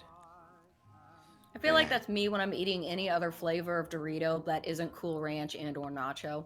Cool Ranch is the best flavor of Dorito. Don't at me. I like the ketchup chips though, because I'm a ketchup fiend. Wait, you like ketchup on chips? No, the ketchup ketchup flavored chips in Canada. Yeah. Oh, ketchup flavored chips. I've never had those. They're good. I'll try anything once. My personal favorite foreign candy / snack, either the Crunchy Bar or... Oh man, I can't remember what the alternate version of that is, but it's like kind of a honeycomb candy. It's covered in chocolate. It's really good. I just remember when I was in Canada years and years ago. Honey toffee, I should say. I just remember when I was in Canada years and years ago, we were grabbing some stuff for a party. And I'm trying to find combos. And I'm looking over and I look at one of my friends and I go, hey, hey, do you guys know where the combos are in this place? And they looked at me like I said like an alien word, and they're like, Rabbit, what's combos? And I go, you're funny. Combos, the little, little cracker or pretzel. I like pretzel personally with like a little flavor paste or whatever it is. Real good, real great for parties. Violet Crumble, that was the alternate one I was thinking of. Sorry about that. And they were just like, no, it's no trouble. And like, I looked over at my friends. I'm like, combos. You know what combos are? And they're like, no, what are combos? And I looked over at the attendant. I'm like, you know what? They're screwing with me. I'll just ask the lady at the 7-Eleven. I was like, hey, do you know where the combos are? And she's like, what are combos? And I had like, I felt like I was in the Twilight Zone. Like I grabbed my heart and I was like, oh no, you don't have combo. Felt like Stan. I am a pilgrim in an unholy land. It's like, this is the bad place. There's no combos, no combos, no combos. I settled on tortilla chips and salsa. At least I had that. But yeah, they're not savages. Yeah, I was gonna be like, I was like, do you have the salsa? What salsa? I'm like, what salsa? What salsa you say? I forget the other chocolate bar. There's the Maltesers and the coffee something or other. Maltesers are basically not milk duds, Whoppers, right? Yeah, I guess like malted thingies or something. I don't know how I feel Malted about milk malted balls. stuff though. What's the coffee candy bar though? That's the one I keep forgetting. Something or other? Toffee? It's really thick. Canadian Watchers. What's the candy bar I'm talking about? Coffee Crisp. That's the one. Got one of those too. It's huge. Oh yeah, those are just wafers dipped in chocolate. I don't think they. Oh, that sounds fun. I think they're meant to be eaten with coffee. Oh yeah. I mean, that's what I figured because I've had one before way back when. It's like, this doesn't taste like coffee. I like, personally, yeah, no. Do you have combos? What are combos? And I was like, I am in hell. No, what did I have Canada that was Canada? Poutine. Yeah, I had poutine one time. Poutine. Really fucking good. Yeah, poutine. Yeah, they're not allowed to say that we eat really fattening stuff when they're like, oh yeah, just make some French fries, put some cheese, put some gravy on it. You Not just can't. cheese, You're mind you. not allowed to say we're cheese fat. curds. Cheese Yeah, curds. yeah, you're not allowed to say we're fat when you have French fries, cheese curds, and gravy, and that's just a thing. You have New York fries. I don't know what those are. Are those the wide ones? Those are steak fries. Those I are had- wedges. When I was in Canada, If they're in a triangular shape, they're wedges. Otherwise, they are steak fries. When I was in Canada, I had a double flavored coffee crisp. It was fucking delicious. Every time I hear double, my brain goes to In and Out. So I just had a very weird candy flash into my head. I'm talking about the Tim Hortons Yeah, coffee, double cream, figured. double sugar. Oh my god, I haven't been to Tim Hortons since I've been here. Ugh. You ain't been to Timmy's? What's been to happening Timmy's? there? Yeah, what happened today? Yo. Just want to get some Timbits and, have, it's like, have the great coffee and stuff. But I don't know what accent I'm doing right now. You were doing Northeast. Lanny, you said the voice like that. Imagine like a Ned Flanders looking guy in a sweater vest racking his shotgun going, you ain't been to Timmy's? Oh, you ain't been to Timmy's yet? Oh, that's a shame. Oh, that's a no. That's a shame. That's a shame. You ain't making it there now. Not with this weather. That's bad. Oh, that's so bad. We're getting more towards Chicago, I think, with our accents. I'm afraid we can't have the undesirables here, Sarah. It's so lovely being here and sometimes hearing, like, sometimes the stereotypes feel true occasionally when a fan will be like, well, how you doing there, eh? And I'm just like, and I'd be like, don't make that expression, Sarah. It's just like, oh, it happens. It actually does happen. They do it. I was like, this is amazing. You need to understand, when I went to Boston to help Tabby move, I was just on the train, just waiting. I was like, please, Boston accent. Move please. the fucking car, Marie! Yes, and 3 scouts from Team Fortress got on my train. And they're like, oh, fuck, did you see the fucking game, man? The Oh, fucking God, game! The sports Oh, went wicked God. hard! Wicked hard today! Oh, wicked piss of a fucking game. And I'm just in the back going, oh my God, it's happening. Like, I'm just bouncing up and down. Like, I just need to go get some fucking Dunkin', get my mind out this shit. There were so many fucking Dunkins. Jesus Christ. Oh yeah. Boston runs on Duncan. Yeah, Tabby was a fucking line. She's like, there's a Dunkin', there's a Dunkin'. I was like, over the hill, is there another Dunkin'? She's like, you joke. Yes. Like, I'm like, It's like what? Starbucks has no foothold here. It's all Dunkin's. It's like Duncan's there's a and Dunkin'. Baskin Robbins. It was like there's a Dunkin's. It's like that Lewis Black skit. Like, you leave a Dunkin's and across the street is another Dunkin'. And you're like, who the fuck is that for? At one point when I was signing, someone's like, oh, sorry, let me put my stuff here. I was like, oh, no worries. And I was like, wait, how did I just say that? I was insufferable when I visited Scotland because I kept trying, like, just to see if I could pull it off. But I have the same the Scottish.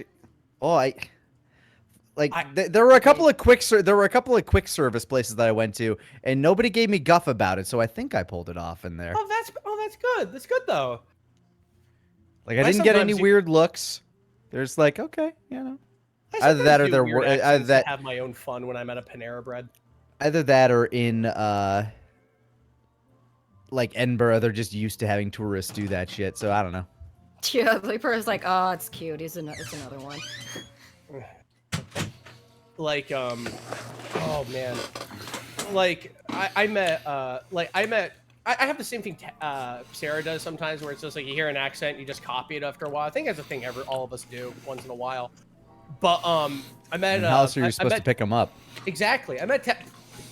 Wow, that's very poignant. I never thought of that actually. I said that to you, Rabbit. I said, like, I probably learned more about how to do proper Appalachian just by listening to you as Alvin than I ever did in dialect class. And it's all my Uncle Jim. It's all my Uncle Jimmy. So I met Tabby's mom. Like, I met Tabby's mom. She has a country accent. And for like almost 2 days, I'm like, fuck, I sound like McCree. Like, I'm like, damn it. Like, I'm like, Jesus Christ. They have my country accent. I'm just like, and like Tabby's like, you want some breakfast? I'm like, oh yeah, that sounds pretty good. And I'm just like, no, sound high, normal voice. Get it back. I return.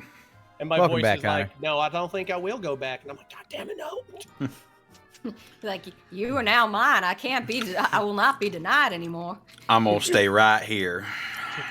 I just grow my straw cowboy hat that all Ohioans have. I've lived in Texas for about a decade now, and I've started to notice that a drawl has entered parts of my speaking dialect. Just like every now and again, I say a word, and it's like, okay, yeah, no, now I'm slanging into it a little bit.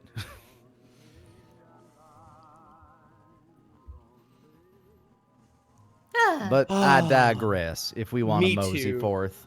Yeah. If we want to hit the old dusty trail. And hit the old dusty trail we shall. It is that time, people. Adios, chat. See you at the other side. See you at the finish line, All chat. right. Hasta luego. Get her done. I don't know you. That's my purse. Consume Prilosec. Buy gold from Jeff Jarrett. Why would I want to buy gold from Jeff Jarrett? GOLL. Double D scammed. Wow. I got scanned by Jeff Jarrett. So cool. Anyway, Just like Dixie Carter. here's Bumba Crossing. Like Kevin McLeod. Yeah. Who else? He's the McCloudiest. Indeed. And as the As the sun begins to set, you spent a good number of hours among these people now at this point. You huddle around the basted mole rat, which the outside of it has been thoroughly caramelized at this point. It smells amazing. Like the best roasted, sort of porky almost scent with the sweetness from the glaze around it. And they pull the mole rat off of the spit where the remainder of the heat sort of makes it sizzle a little bit. And they wait a moment for it to cool down. And Ram, the elder, sort of stands in front of the cooking pit and addresses his people. My children, we are blessed with another day from the Great Hole-in-One, and it blesses us with new friends. And he gestures to you. I look up from the mole rat. I wave. I look up too and just give a friendly wave. It's just like same.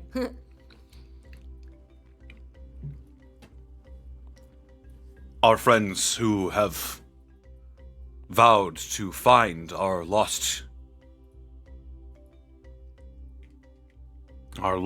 daughter.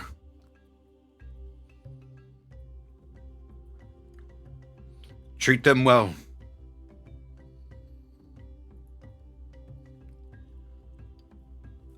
This meal brought to us today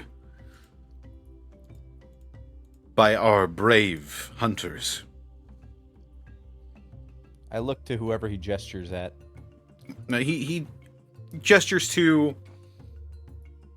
a man who's sort of wearing like a greenish polo, and wearing a similarly colored ball cap. Camouflage. Actually, I guess that would be brown.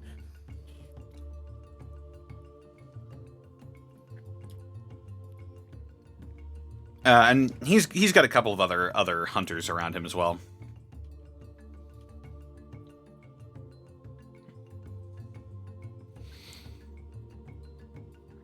Come, friends, let us partake of this meal and leave none to waste. I sit in eager anticipation. As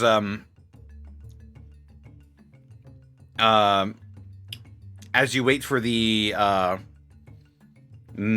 body to cool, people will eventually come up and start poking it just to test the temperature a little bit. And they will just grab bits of the meat and pull it free. And it comes off so easily. All right, now that I know what we're doing, I'm going up there. I'm grabbing some cheek meat. Yeah. You run up and... One from each end. You run up and you grab some meat from the mole rat. The outside is caramelized and bitter and sweet at the same time. The meat inside is tender and fragrant. And if you put it in your mouth, it's like you hardly even have to chew. It's so tender and juicy and simple yet delicious. I remember, I try to commit their methods of cooking to memory. I may not have the patience for it, but one day I would like to replicate it. You and me are totally gonna impale a creature and cook it. And slowly, other members of the tribe will come up to the mole rat and begin to pull meat away from it as well, and everybody basically gets like a handful of meat, and then once other people are done, sort of like they basically use their hands as their plates for the most part, and they'll pick at their little pile of meat, and eventually some may go back and grab a second helping. But most people tend to be satisfied with just the one handful that they get. Bastion probably would not, but he will wait for people to start getting seconds before he too will get seconds. Mm-hmm. Like Louise is just going at hers like a squirrel, just like, oh my god, this is so good. The children seem to be the ones that most frequently go up and get seconds. The growing ones tend to be quite hungry. I got no shame in that. He's got no shame in this game. Bastion needs a lot of calories to maintain mass. Yeah, no one gives you any weird looks as you go up to get a second handful. You are a warrior, so you obviously need more meat as well.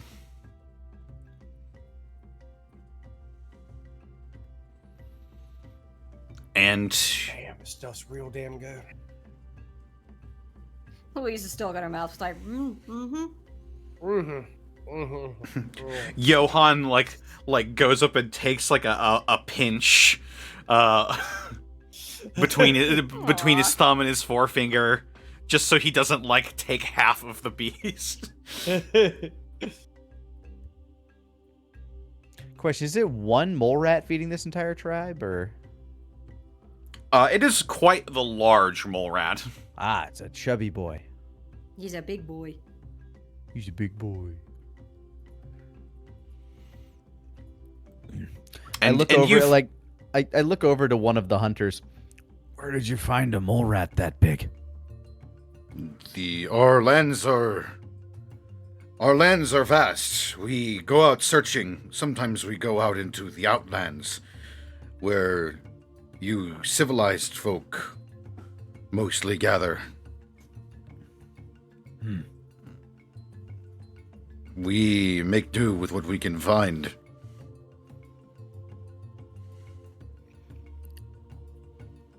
I don't think I've seen one of that size before. I was just curious. This one was big. It's native to Tapawingo and other post-apocalyptic golf courses. They're called Caddyshack mole rats. It pops out of hole and dances. That is when you know it is time to strike. That is how you know that the winter is over.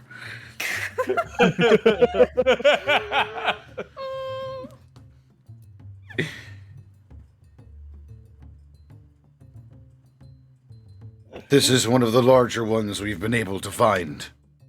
Strayed from its pack and met us. Garcia was bit in the leg. And he gestures to one of his other hunters that has like a makeshift bandage wrapped around his leg.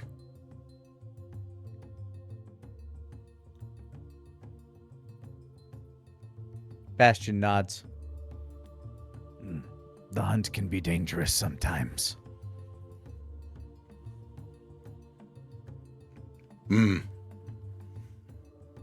As we are aware.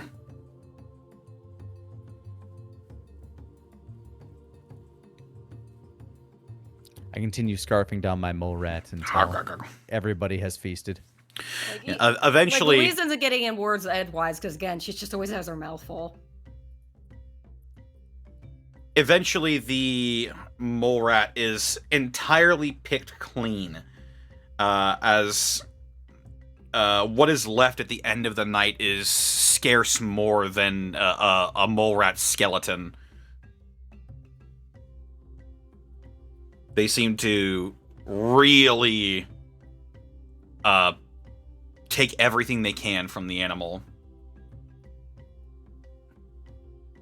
And then once everybody has had sort of their share, they begin to gather up the bones into what looks to be a backpack. Like a big camper's backpack, and one of them takes it off. they will find water and clean off the bones for us to use. Louise sort of laughs and says to Phil in her backpack, that's nostalgic.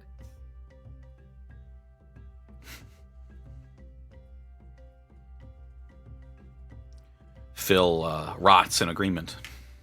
Of course. Of course, of course. As he does. Like you do.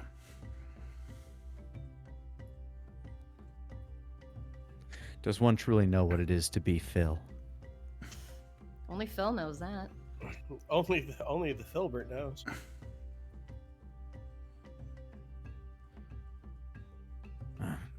Apex would stretch out at the end of the night, try to finish writing up his comic, and question the chief as to like where it would be safe for us to sleep for the night. That was also my question. Rom will he will as you question where you guys can sleep for the night, he goes off and talks with a few of his fellow tribesmen, and they bring back a large bundle of leather and cloth and rigid bone, and they bring it to you. Actually, this would be more made of wood, now that I'm thinking about it, not bone. You see a fairly well put together large tent. It's probably more like an yurt in size. Yeah, a yurt. A yurt? I think that's how Yurt. to pronounce it, yeah. A yurt? Yurt. Yeah, it's like a Mongolian tent. Yeah, real big, fancy tents that are like amazing on the inside. Mhm. Not quite as well put together. But as they begin to sort of set it up for you all, you see that it's got these like wooden supports that help it stay and stand up, and it's huge. Just easily fit all of you, including Johan. Dang. Wow. If this is what our guests sleep in, We would be honored. you are our guests and our friends.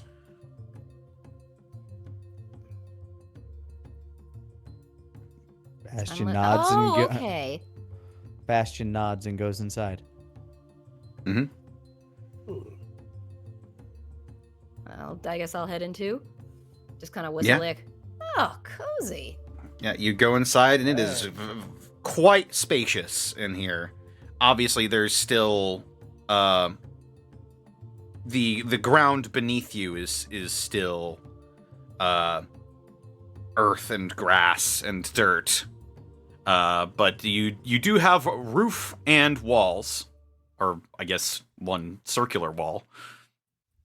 Actually, looks to Johan as I enter, being like, how you feeling about this? This is spacious. All right then. Normally, places for me are too small, but this is big. I'll have to learn how they did this. Well, they've been pretty open about everything so far. I'm sure if you asked. Yeah, absolutely. Perhaps if I learn how to make these, my people can have somewhere to stay that is not already occupied by humans. Honestly, yeah, that would be actually a pretty good idea.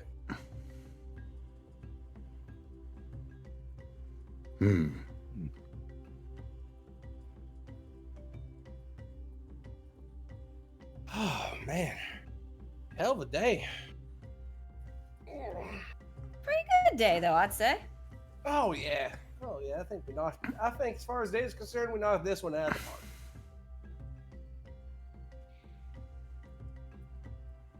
park. I rub my jaw a little bit more as I lay down. Yeah, that salve has really been working, as it's sort of felt like it changed temperatures a little bit as the day went on, and it's soothing and warm. And as I curl up, and tomorrow we can head to the magic house. Oh hell yeah, that sounds amazing. She got this like, I'm so excited about this. The pardon? It's the place I got kidnapped outside of. Gives Apex a pat. It's on the way. Oh, hey, no trouble at all. Magic house, huh? I'm gonna learn magic. As he's falling asleep, I just imagine as you're falling asleep, it's like, oh, there's so much fucking magic. I'm gonna be a wizard. I'm gonna be a goddamn wizard. I want to imagine, like, as they're settling, like Louise kind of starts at one place, and then if Alvin's paying attention, she's slowly sort of sidling closer and closer a tiny bit, sort of just like, She's like, okay. Like, she's debating on it. You, doing okay? Yeah, just, getting comfy. Okay. And I will just lay on my back, hands behind my head, just snooze.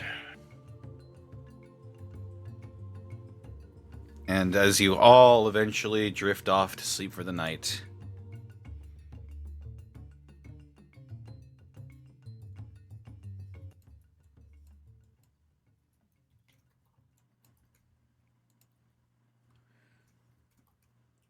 you drift off and you have pleasant dreams. The safety of the yurt around you provides warmth and cover, and the gentle sounds of the night begin to flow in and lull you all to sleep. Cue the cricket soundtrack. I'm looking for it. You're not dead. You're not D. Bradley Baker. Chirp, chirpa. Chirp. Chirpa, chirpa. Chirpa, chirpa. Yo, what's up? I'm the bird with the chirp in the yurt. I wonder how many crickets survived the apocalypse. All. Maybe they all became Sephiroths. See, that's the thing. One of the vaults, nothing but crickets. Are you serious? Opens up. I would not be shocked, honestly. They had What- one I full was of gonna cats say- and one full of dogs. I was about to say, what kind of Looney Tunes bullshit is this?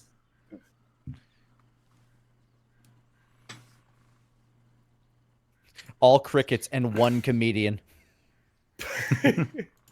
Hey! It's Bobcat Goldthwait. Alright, this is fine. I'm just trying real hard. You know, you guys can enjoy the show a bit, maybe.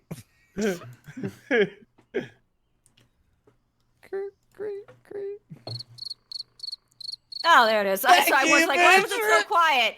I knew it. Why is it so quiet? Connor's looking at a soundboard. You've been a terrific audience.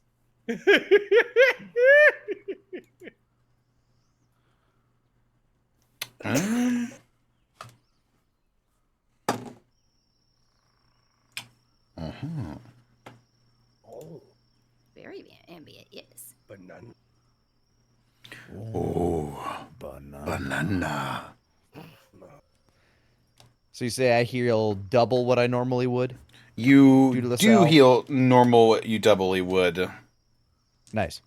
However, in the middle of the night, a sound, a droning sound, begins to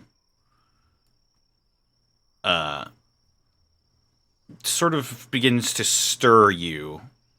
Oh, that's right. We lost our night watchman too.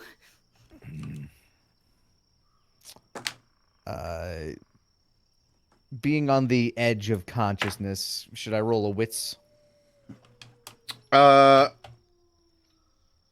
Yeah, I'd say roll a wits to see if you snap to being alert at this sound. That's a 12. Wow, same exact roll. Thank you, roll 20. Yeah, you hear you hear sort of a high pitched droning sound, and it wakes you up, and you begin to hear sort of the sounds of panic outside of your house. Oh no. I get up. I say something's wrong. Shove whoever's next to me, and then I pop out of. I pop my Deathclaw gauntlet on my arm. Pop my head on my face, and I bust outside the yurt. You put your face on. You awaken everything, and as you all begin to awake, you hear it too, as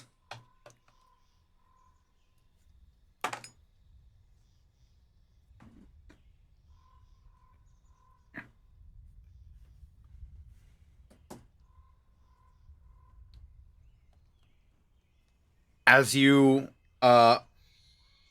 come out of the yurt, you look around and you can hear it more clearly is the drone of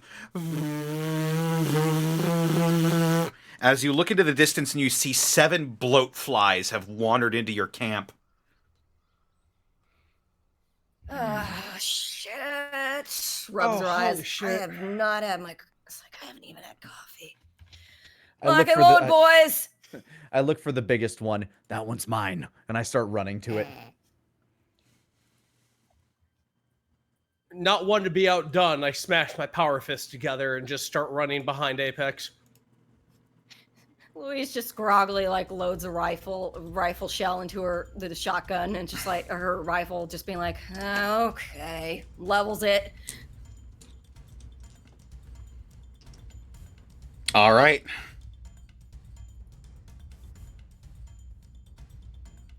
And so as these 7 bloat flies begin to shoot out what look to be stingers from their abdomen as they fire out into towards these people that are sort of beginning to scatter and run and reach for weapons to try and defend themselves. What do you do? Well, I'm running towards the ones that are... I mean, the closest one I'm going to claw through in order to try to get to whichever the biggest one is. Mm-hmm. If there's one that looks like he's about to shoot at people, I'm going to intersect and punch it. Yeah, I'm gonna do the same. I'm gonna be sharp shooting from a distance with the rifle. Right on. We'll start with Apex then. Apex, why don't you go ahead and roll body for me? Yabushka! That's a 9. 9. I'm going to use... Hold up. I think I have a specific ability because there are multiple opponents. Because Grognak... yeah. I'm going to choose to re-roll the 2 on that one. Fair enough. So, 1d6. Fuck. Oh, well. It's a 2. Still a 9. Still a 9. Yeah, as you go up and you slash down at the closest bloatfly you can see, there's definitely a large one in the middle of all of them, and as you completely just splatter this bloatfly, it erupts in this sort of like pale gore that splatters all over your clothing and everything. However, you do get the attention of a few of the bloat flies, and they turn to you and they fire off these stingers towards you that a couple of them embed into your body as several of them shoot you at once. You take 3 damage, and you also take 2 radiation. 2 rads. Wowzers. All right. I hate these stickers. I managed to catch those bolts in my bits of leathered armor. Mm-hmm. And Alvin, this would be you next, I believe. So why don't you go ahead and roll body as well? There you go. Shaboo 9. Yeah, much the same thing. You crash your power fist into one of the bloat flies, and it just into an explosion of innards from this insect that just goes scattering across the floor. However, with this many agile enemies around you, you are not prepared for their follow-up, as they likewise pepper you with these stingers. As they lodge into your armor, you realize now that these stingers are wriggling. Ugh. And likewise, actually, does the Apex, did that break through your armor? I imagine it didn't. No, I still have armor left, and I had 1 shield, so I only took 2 damage from it. Okay, then you wouldn't suffer the radiation damage for this then. Oh, haha. I have 4 armor if that helps you. Okay, you take the 3 damage, and if that does not bust through your armor, you don't take radiation. I have 1 shield. Does that reduce it down to 2? Yes. Okay. Yeah, shield is damage mitigation. Okay. Whew. All right. I love you, DR. There are 5 bloat flies left. Sounds like Louise is shooting one. Yep, Louise, Yep, you shoot them. final That's a shot. body roll.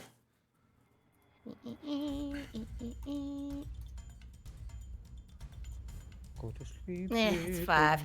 It's a 5. It's been a long time since you fought bloat flies. You forget how agile and deadly accurate they are with those little larvae they shoot out of their abdomens. Plus, And just woke up.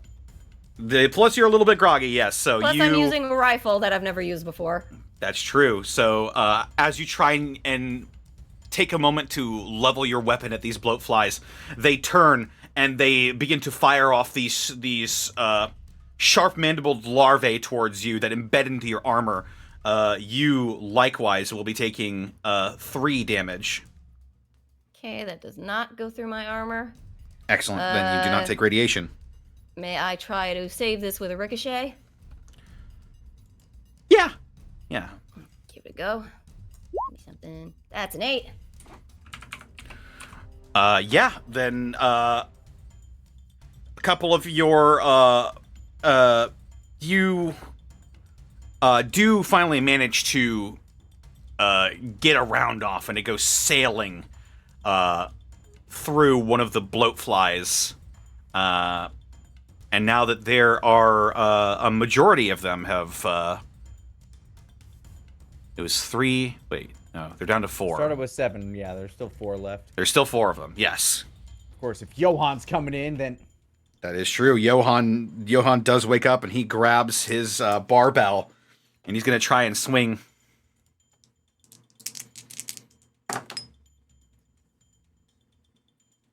Buddy. He brings the barbell down, but these things are so fast in the air.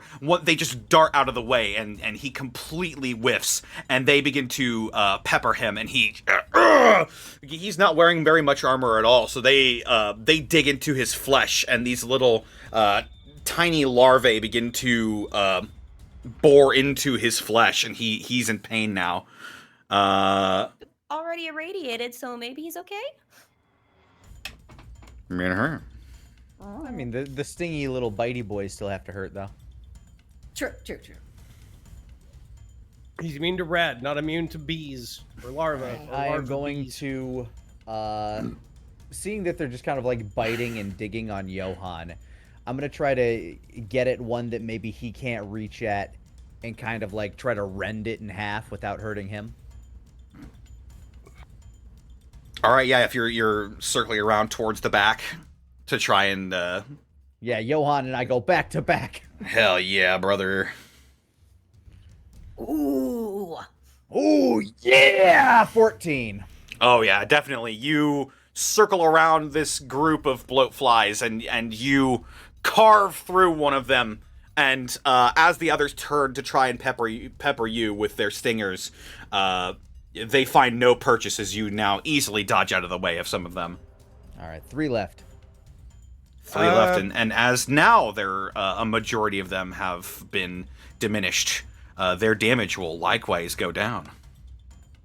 Nice. I'm gonna go ahead and likewise follow suit. Run at one of the ones that's haranguing Johan.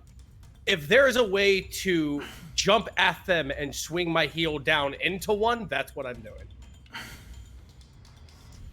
Yeah, sure. If you're going for an axe kick, then yes, absolutely. Yep. That'll be a body roll. Bookend. That's Nate. Yeah, you propel yourself off the ground. You do a flip in midair, and you bring your heel down on the top of this bloatfly, and it goes splattering into the ground. And they will fire their stingers towards you.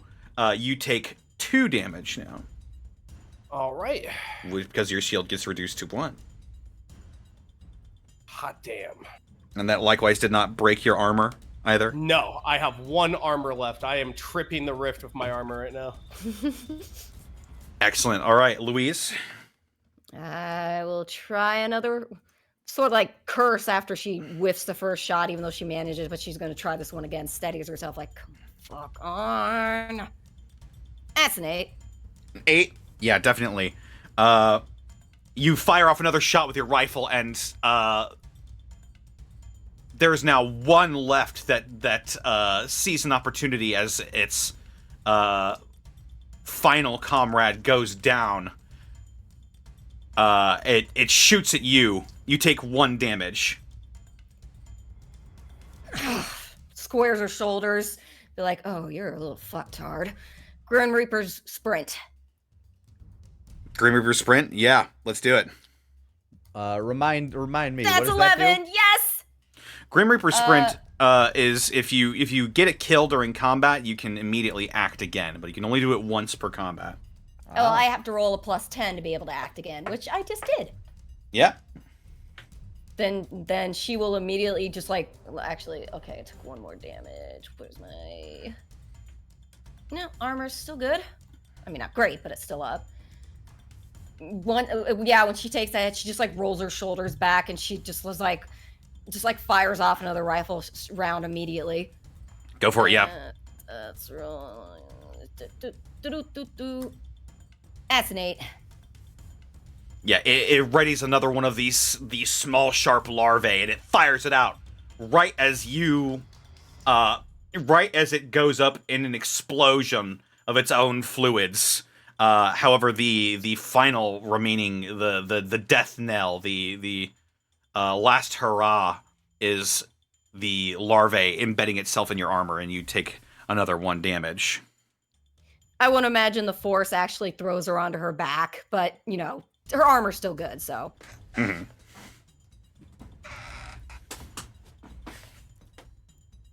And with that, all 7 of the bloatflies are now lying in heaps. Any salvageable meat? Of course. I immediately go sniffing. Yeah, bloatfly meat is a form of sustenance, so... Apex Best Monster Hunter player. The dust hasn't even fallen. He's already carving. We have to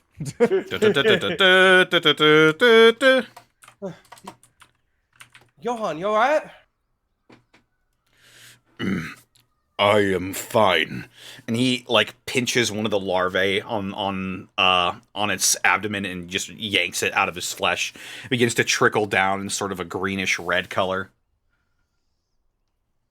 Oh shit, that don't look bad. But here, I might have something for you to patch it up with. Here, give me a second. If you're looking for bandages, nope. But let's see what we got. Other people have a healer. That is also true. And I feel like Johan heals quicker than us. In general. Mm-hmm. Apex has noticed the many benefits of potentially being a super mutant. Not willing to be one just yet, but he sees that. He sees what he's cooking with. But I just don't like know maybe. no inner feelings of super mutant, so I'll tie a couple rags together, just a couple shop rags, and then hand off to him. You think I could tie this around you, stop the bleeding? I think that would help. Thank you. Yeah, no trouble. Keep your arm still for me. I got you. With a It's not- wits of 8, how many pounds of meat do I find? I'd say you could get 3 helpings of bloatfly meat. All right. And the as people begin to come out from behind their cover, they will approach the remainder and begin to scavenge what they can from it.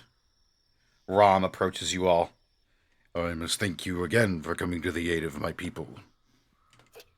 Comedically still on her back, Louise just raises a thumbs up. No, no problem. It's good. Are you all right? Yeah. Finally swings herself up and she looks at the wiggling larva in armor. Oh, gross. Ugh. Oh yeah, no, those things are awful. Yeah, you now now that you're looking at them, you can quite clearly see that these small little darts that the bloatflies shoot out are in fact their own larvae. That seems counterproductive. I'm passing the children on to you. Not if it kills you and they have plenty to eat. Ew. Mm-hmm. I stand up as I wrap the various bits of bloatfly meat I have in whatever parchments I might have lying around. Do your people have a leather worker? A clothier? Yes, we do. I take off my smock.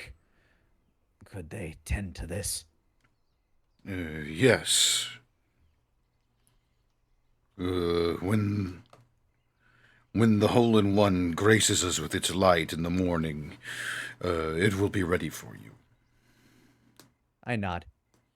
Thank you. Actually, if you're helping out, I don't want to go ahead and burn you any more than we are, but I will pop off my tattered work harness. This is on its last legs. If there's anything you could do, I'll help out too, of course, if we need it.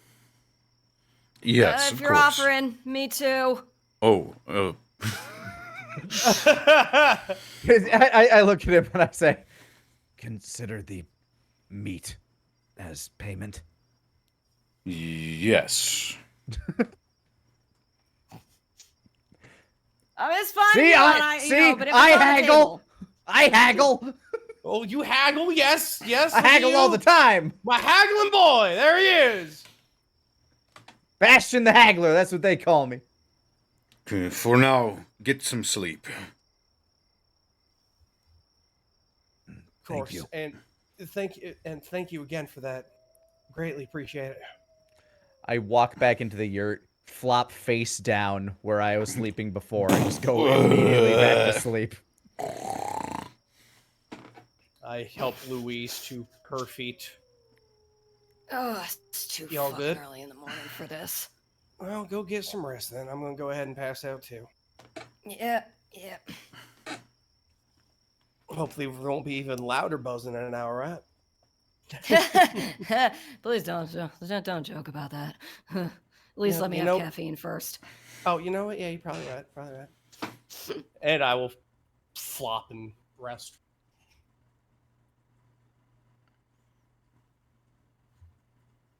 And as you all head back to sleep, dealing with the consequences of not having your perpetual guard here, eventually the sun does shine through the circular-shaped hole in the top of your yurt. And dawn greets you once again. Oh, You damn, all- That is nice. Yeah, you all heal. Apex, you heal double the amount you usually do from resting. Hooray. I heal 2. Mm-hmm. I sit up and start doing stretches and start getting more excited. Magic house. Alvin, when do you wake up? Probably when the sun. He's not used to the sun just shining down from a hole in the sky. The hole in the what? That's what it means. Oh my god! I understand. I'm a believer. I'm a believer. But yeah, probably when like the sun hits his face, because he's used to like sun through like a window, but not through like a hole in the ceiling. Oh, yeah, that's neat. Huh. I should talk to Boss Man about making something one of that piece. This would be really fun in Riverside. Apex pops into your view line. Magic house. Oh shit, yeah. Magic House, you're right, and I'll just throw off the sleeping furs or what have you. Alvin, when you try to get up, you're going to realize that you can't. There's a weight on you. Go on without me, Apex. Hold on. We're all going. I know we're all going, but yeah. What the heck's going on? Yeah, just to extrapolate, Louise, in her little thing, when she kept getting sort of sidling over you, she's now, like, got her arms wrapped around your waist. She's basically snuggled up to you in the middle of the night somehow, and she's just, like, comatose, like, almost drooling, and just, like, she's not awake. I will go fetch our clothing. And I wander out. Yeah, and I will handle this. Huh. Shut up. It's all right. I didn't know the blowflies got you that shook up. Damn, are you that worried about No, all she's this? just like, You want me to get you some coffee?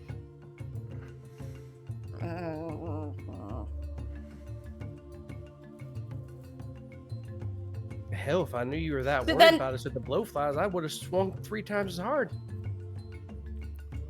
She finally sort of wakes up and she's like, hey, look, I'm not, stops, looks down at her, where her arms are, looks up. I want you to imagine mentally that, if I can get this, it's too slow. I want you to imagine mentally that she's doing this. On her face, though, she just sort of suddenly goes very blank-faced, and she's just like, oh, morning. Good morning. Were you worried? I'm sorry. Should I have talked to you more before you passed out or something? Oh, I'm good. Coffee. Let's do that. Do we have coffee? Let's go get coffee. Alvin will. In her head, she's doing. I have posted the meme. In her head, she's doing this mentally in her head on Gateway. Yes. Alvin will ruffle Louise's hair. So, do you want some coffee? That make you feel less worried? Yeah. No, that. Yes. Let's do that. Good morning, world. Yeah. Yeah, absolutely. Somewhere, Absolutely. Cynthia's eyes are pink. She does not know why. She lives in us. Just on the roof of wherever, going yes. As Alvin, like Louise's face is impressively impassive, and as Alvin leaves the yurt properly, Louise sort of snakes back under those blankets and furs and stuff, and internally you can just hear.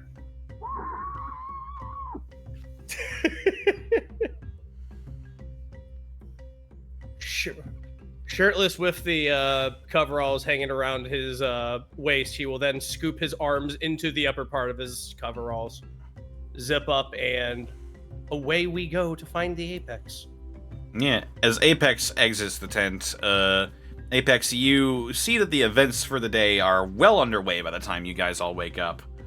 There are people moving around. You see groups of men you could probably discern to be hunters or gatherers going off in separate directions out into the world, basically.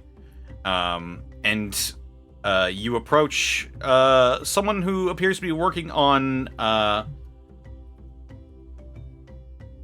Louise's armor right now, sort of a little puzzled looking.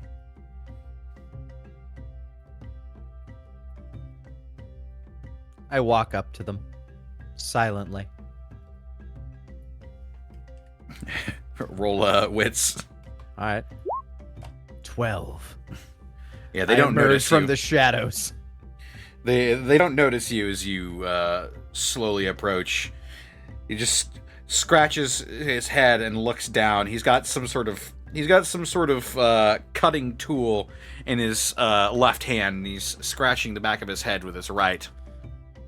Does my gear look done? Your gear does look done. Yours and Alvin's are sort of in a pile, but Louise's is stumping him, it looks like. My armor did get pretty messed up. That and your armor is very different tech from what they have. I think you had Kevlar, didn't you? That is true. Yeah, it's Kevlar, which... Yeah, I think that's because I've saved the ballistic for later. So yeah, it was the Kevlar. I'm going to take my clothing real quick and just start dressing myself. He doesn't seem to notice as you do this. As he sort of fiddles with Louise's armor a little bit more. I'm not going to bother him. I'm going to take Alvin's and bring it back to him. He seems to be in his groove, and I wouldn't know how to help him anyway. Yes. Apex, your armor regains 2 points. That's all it needed. Alvin, your armor also regains 2 points. I'll take that. 3 out of 10 ain't bad. Let's see how he does with this. He's not gonna... It's a new material to him, so he probably won't do as well. Magic fabric. I'll take what I can get. That's still a success. Yeah, you're gonna regain 1 armor, Louise. All right. As he basically just sort of tries to stitch the fibers of the Kevlar back together. I mean, the Kevlar's been to hell and back, so. Uh-huh. Might not stop another bullet, but it'll do its best. It's a good vest. He holds it up and looks proud, and he looks over to the other pieces that he left there, and he's like, Oh no. he looks around.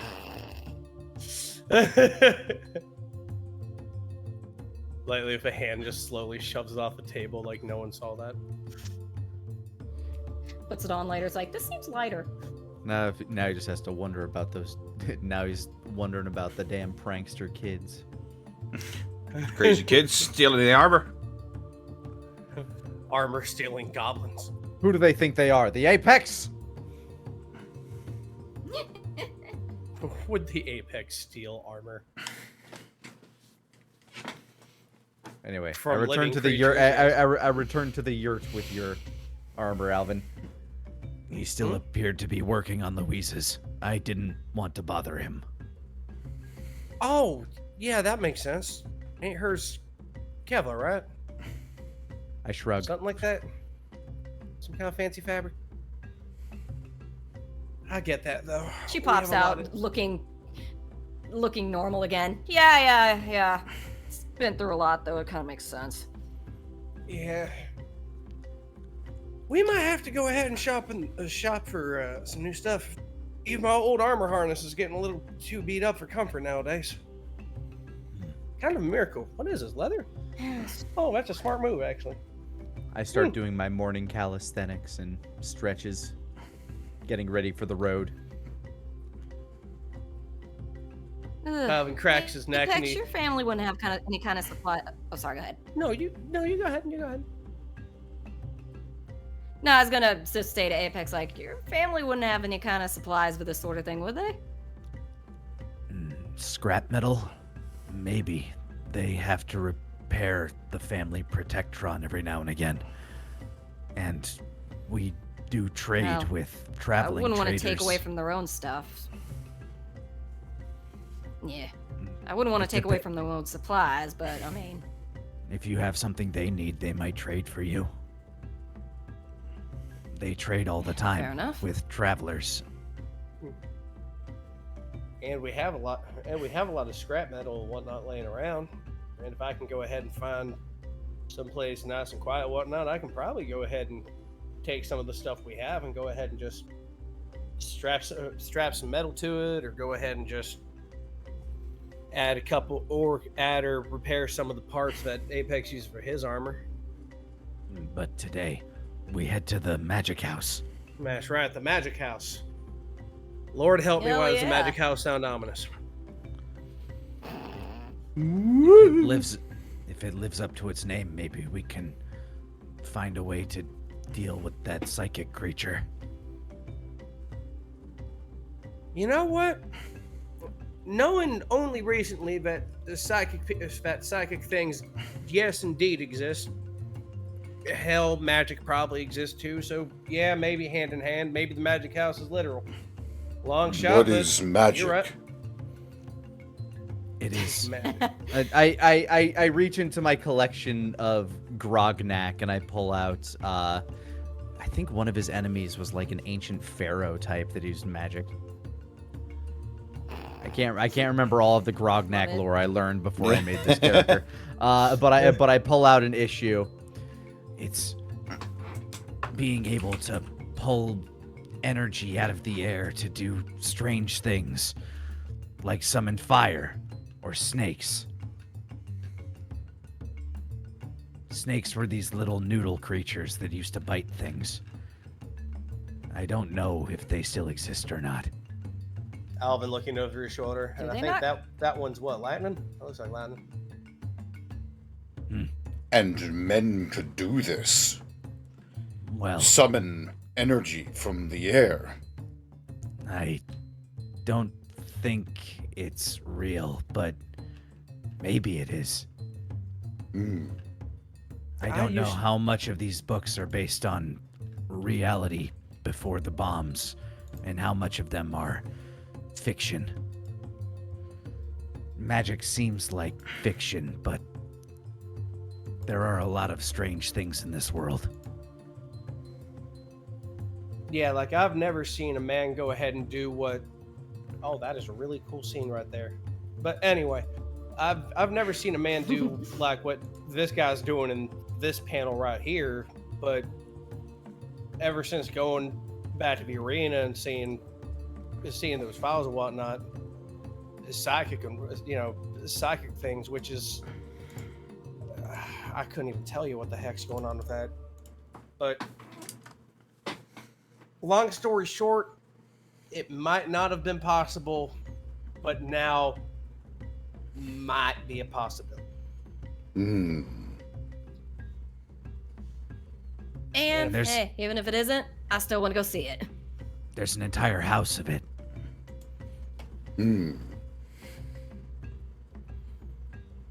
Curious. Yeah, the more they keep saying the Magic House, the more I'm curious about it too. So we should go then. And I look around. Yes, Alvin we should cracks go. his neck. Yeah, I think now's a good time as any to go ahead and get going. Let's go ahead and say our thanks. Let's go ahead and get out of here then.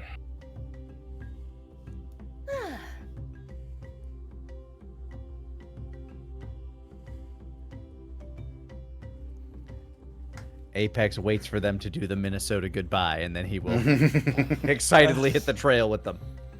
Welp. Oh, the Minnesota goodbye is the worst for kids, you know?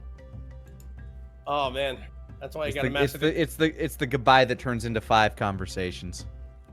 That's why you got to go ahead and use the Ohio goodbye.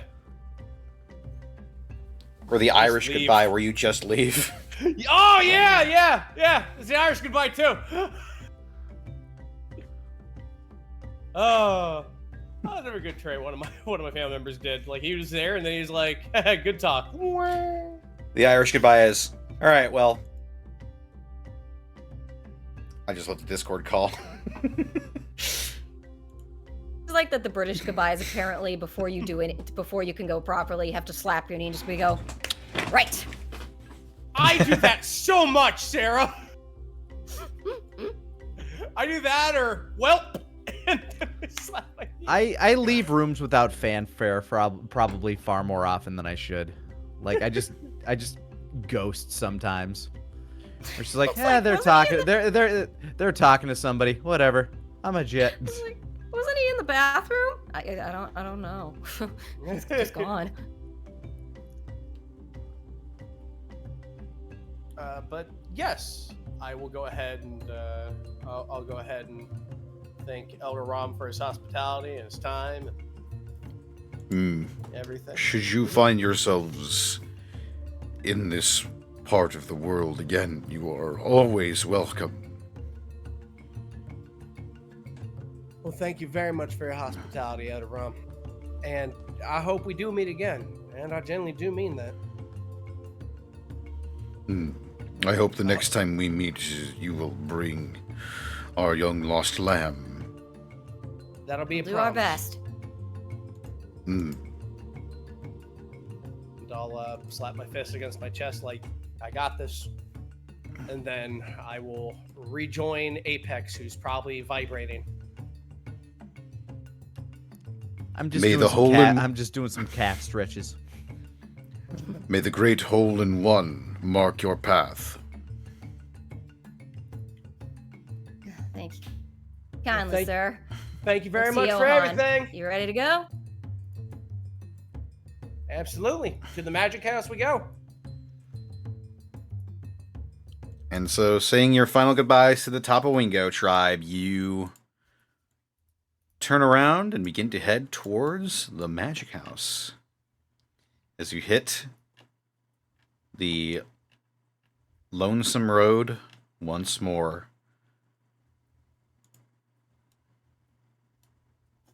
It's like, gonna go see the castle. Gonna go see the castle.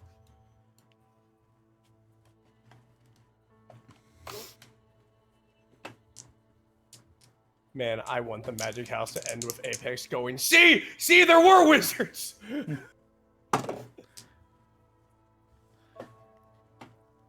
So it says like, yeah, that skeleton guy, wizard. Courser, wizard. They're all wizards.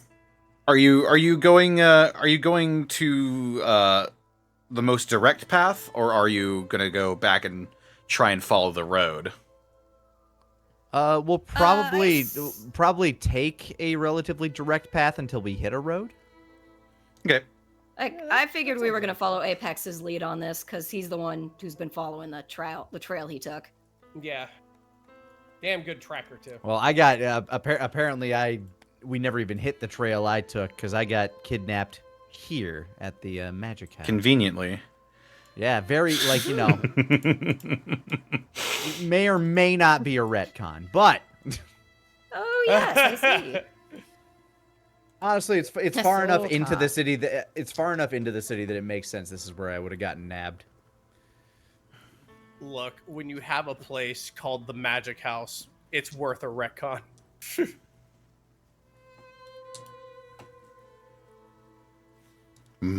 Should you learn this magic, what do you wish to do with it? What, Johan? I don't know what I'd do with magic. I guess it depends on what kind of magic I'd be able to do. Oh shoot, I know what I'd do if I had magic. I hope I get some kind of magic that'd help me build stuff faster. That would be real nice. You could just go ahead and just create all kinds of, well, I don't know if magic could do this, but make robots, just go ahead and help build buildings, or all kinds of stuff. Being able to control the flow of time seems like it would be the most powerful.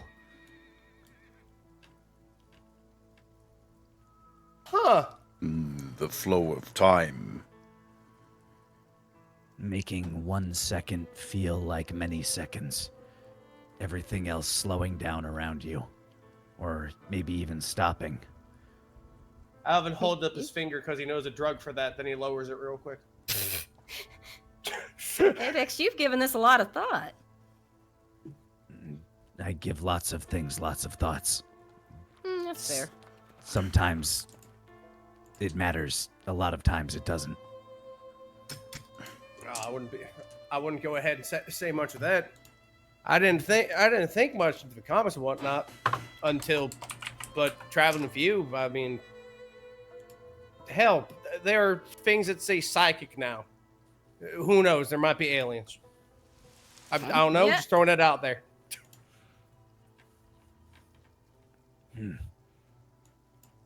Apex nods at that. Still firmly believing in his heart that somewhere there are aliens. You Just like travel. someday. You travel further along the road, and as you look to the mid-morning sky, you realize that darkened clouds begin to roll in, and Oh shit. a small trickle of rain washes over you as you continue your journey. Does it seem like bad rain or? No, it's no heavier than just a regular rainstorm. A little wind. You get a little wet. There's no real thunder to speak of either. I enjoy the patter of the rain against my mask. It does make it a little bit harder to travel, though. Alvin slicks his hair back. Just wipes a little bit of a grime off of his arms and face with the rain. I guess that is a plus side to it.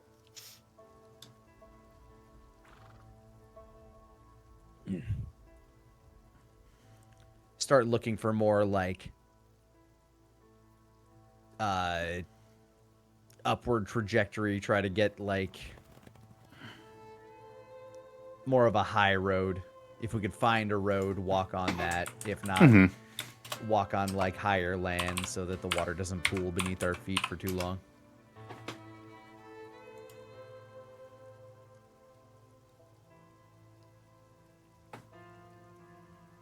I'm guessing a lot of this is still very expensive looking neighborhood in Gulf land. From where you are right now, it's beginning to look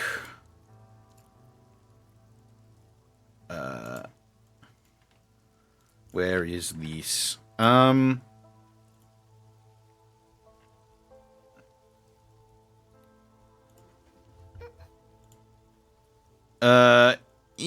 The as you walk out of the Tapawingo's grounds, things start to look more and more of your usual wasteland fare. The houses begin to become more frequent and a bit more normal, standard looking. You travel down the road.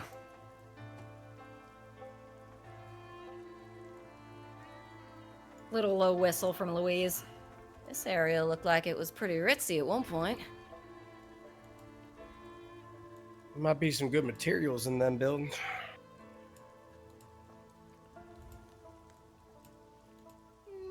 Maybe. I mean, I'm just focused on that magic place first and foremost. Oh yeah. No, I don't think those houses are going to go anywhere, so I think it might be better for us to go ahead and just keep going what we're doing right now. If I had magic, I would wish to make myself dry. You know, me too, actually, now that I think about it. I like that. It doesn't need to be something, not something too big, but something quite useful, I think, in our daily lives. If you could stop time, the rain would never touch you. Wow, you really That did is put a lot also of thought true. into that. I can't blow holes in that argument. If Or you could stop, reverse the... If you stop time for everyone and everything but you, do you get older? Ponders. Apex, if he had the ability, what he would if so be I making a video essay right now. what if I reversed time for only me? What will that accomplish? Oh, Oh, It I would want make you. me younger and heal me. I see, I see. I want Johan and Apex to do a podcast now. Damn, magic's real weird. How would you power scale Grognak?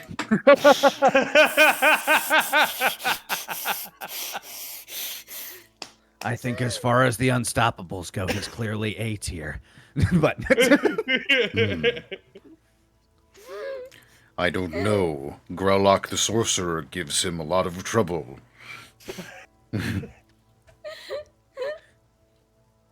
Oh, Christ. If the bombs never fell, just Johan and Apex's comic podcast. get them on the radio station now. Now we need to save Westport. The newest radio show at Westport would be so popular. Johan every morning going, "Hello, it is nice to meet you." Welcome to the Speech Bubble Podcast. I am the Apex. You might have seen my comics. They are true. We are kickstarting the next issue. Please go. Please donate to our Patreon to keep this.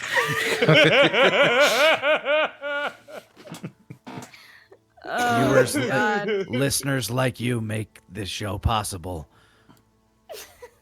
We've devolved. Like to Please. thank Psycho Junkie 619 for their cap donation. No. It's too real These now. funds will serve us well. As you trudge through the rain, eventually, a fun, familiar sight to you, Apex, rises up as you walk along the road. You see what looks to be a large, familiar complex as this large gray house appears in your vision. I point.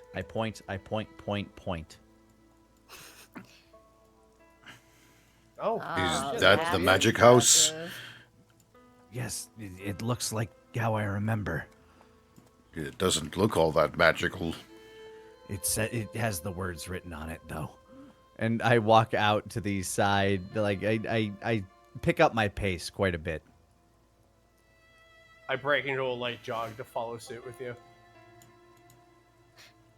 Louise shrugs and just, says to Johan, "Well, come on, let's see if it's all it's cracked up to be." And I go around to what I remember to be the front entrance. I can't wait to learn magic.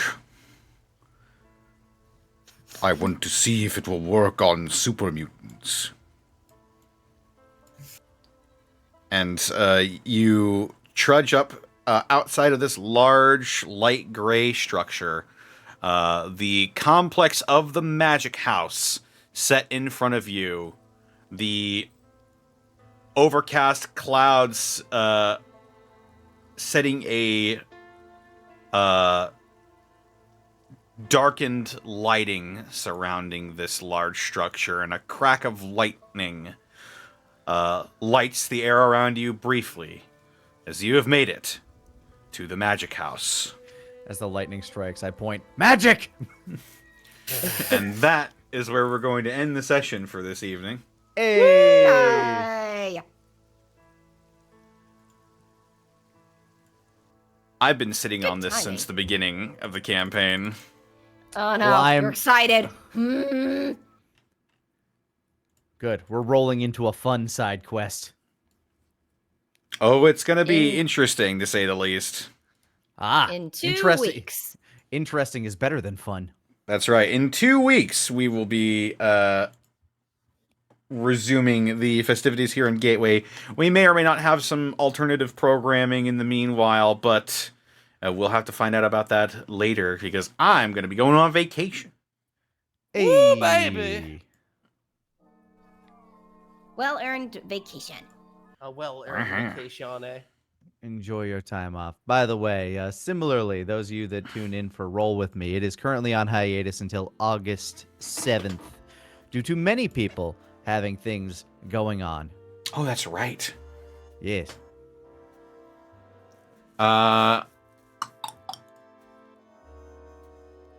Yes.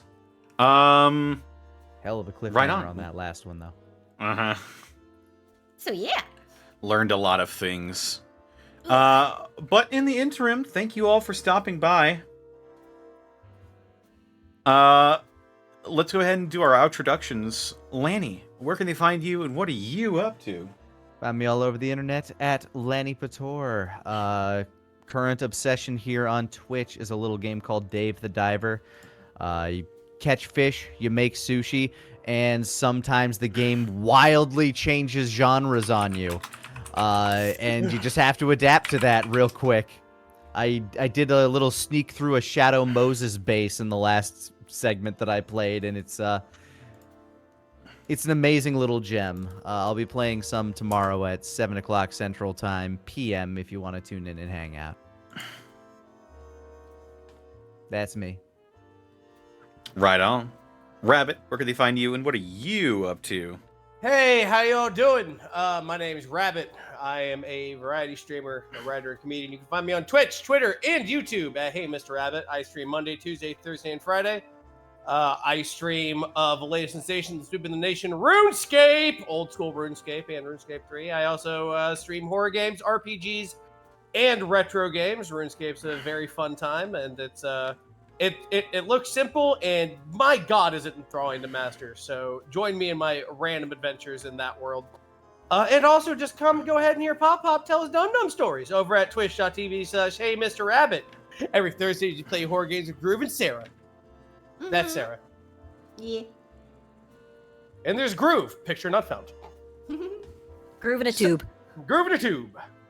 So, twitch.tv/Hey Mr. Rabbit. That's me, buddy. Right on. Sarah, where can they find you and what are you up to? I'm on Twitter and YouTube at Sarah with an ATM with an E. Willia. Yeah, I've shelled already. I'm just over in Canada doing Anime-thon, and tomorrow's the last day, and do sign and do a little panel about voiceover stuffies, and yeah, be back on with Rabbit this coming Thursday for more horror shenanigans. Yes. And yeah, I don't think I have another con to worry about until the beginning of August, so. Yes, we missed you last Thursday. We picked a horror game for a one-off. It sucked. Oh no! dear. But yeah, that's me. Right on.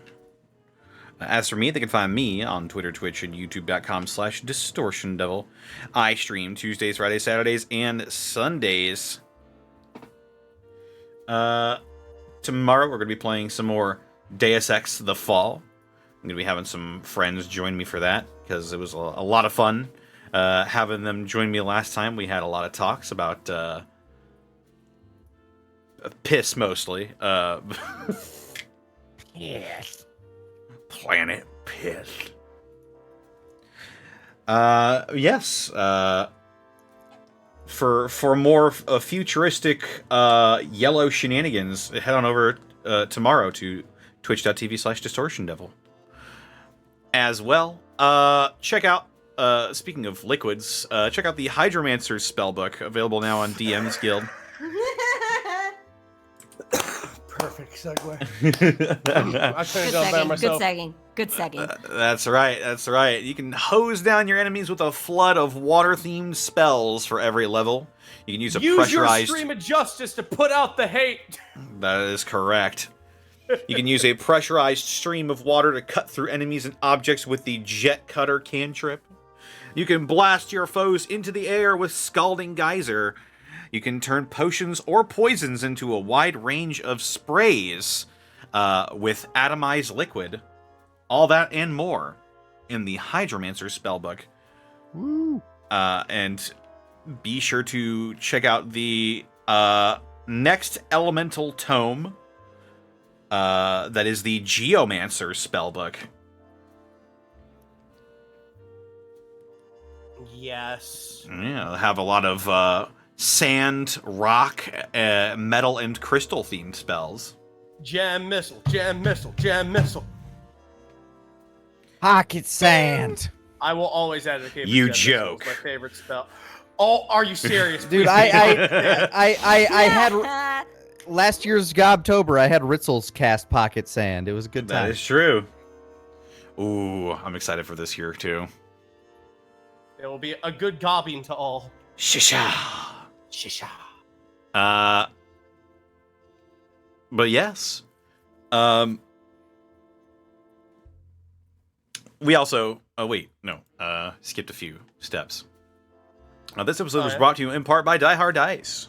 Die Hard Dice! That's right. Die Hard Dice is your one-stop shop for dice and dice accessories. And if you head on over to dieharddice.com, you can use the code Unexpectables to save 10% on your order. Oh my god, those savings are so good at turning me into a robot! Ah! Wow. Just like Technoman.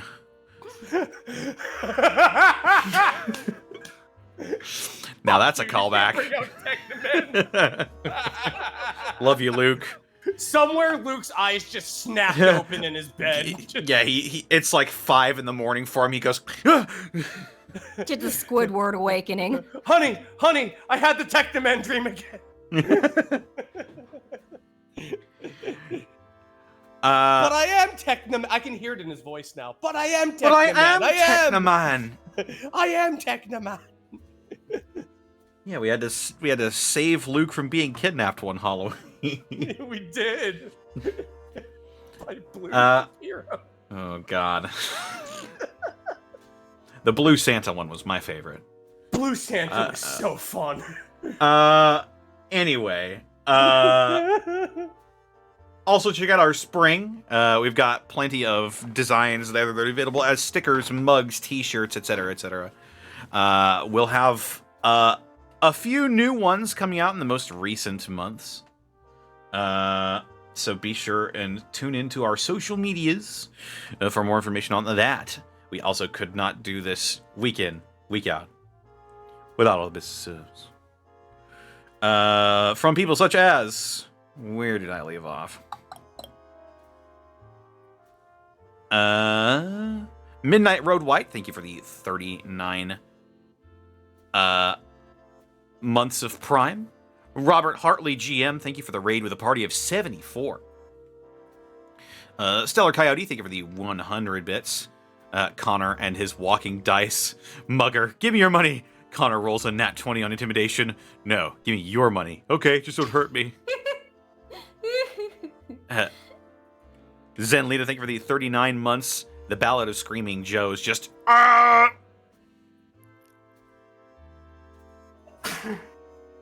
Sounds like those suicide bombers from Serious Sam. I swear to God, So every long. time those showed up, I'm like, oh my God, it's They Taka. sound like Taka. Yeah. NGGS, thank you for the raid with a party of 4. Zenlita, thank you for the 100 bits. This episode of Speech Bubbles is brought to you by Manscaped. Manscaped. Wait, why are we sponsored by them? I don't have any hair. I have too much of it. Oh, Ah. I see now. We also want to thank our sponsor, Hello Radiated. It used to be Hello Fresh, but something happened. Hello, preserved. Hello, preserved.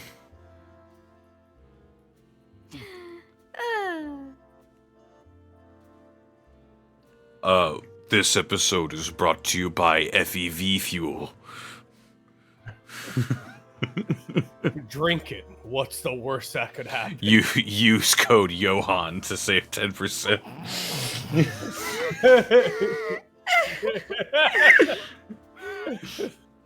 Faceless 42. Thank you for the 10 bits. Do these Hydromancer's spells work on soy sauce?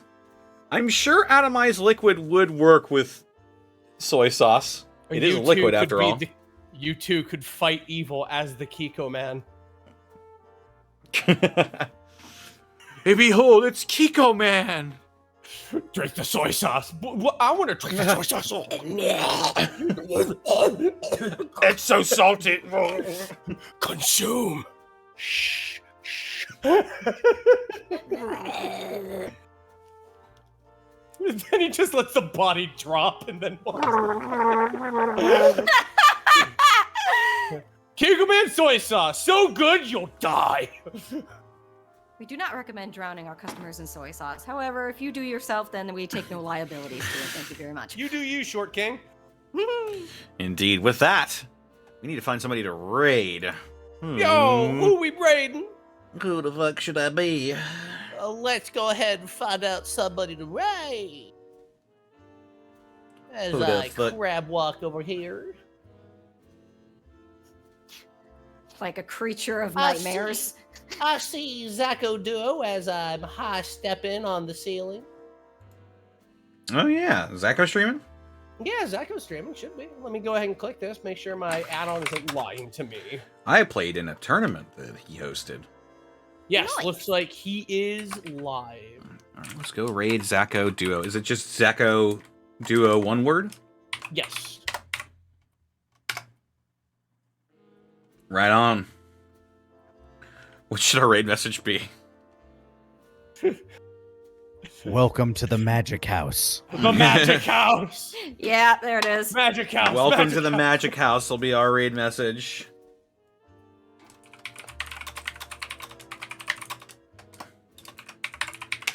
All right. Take care, everybody. We will see you when Gateway returns. August 5th. Bye, everybody. August 5th. Until then, take care. Adios.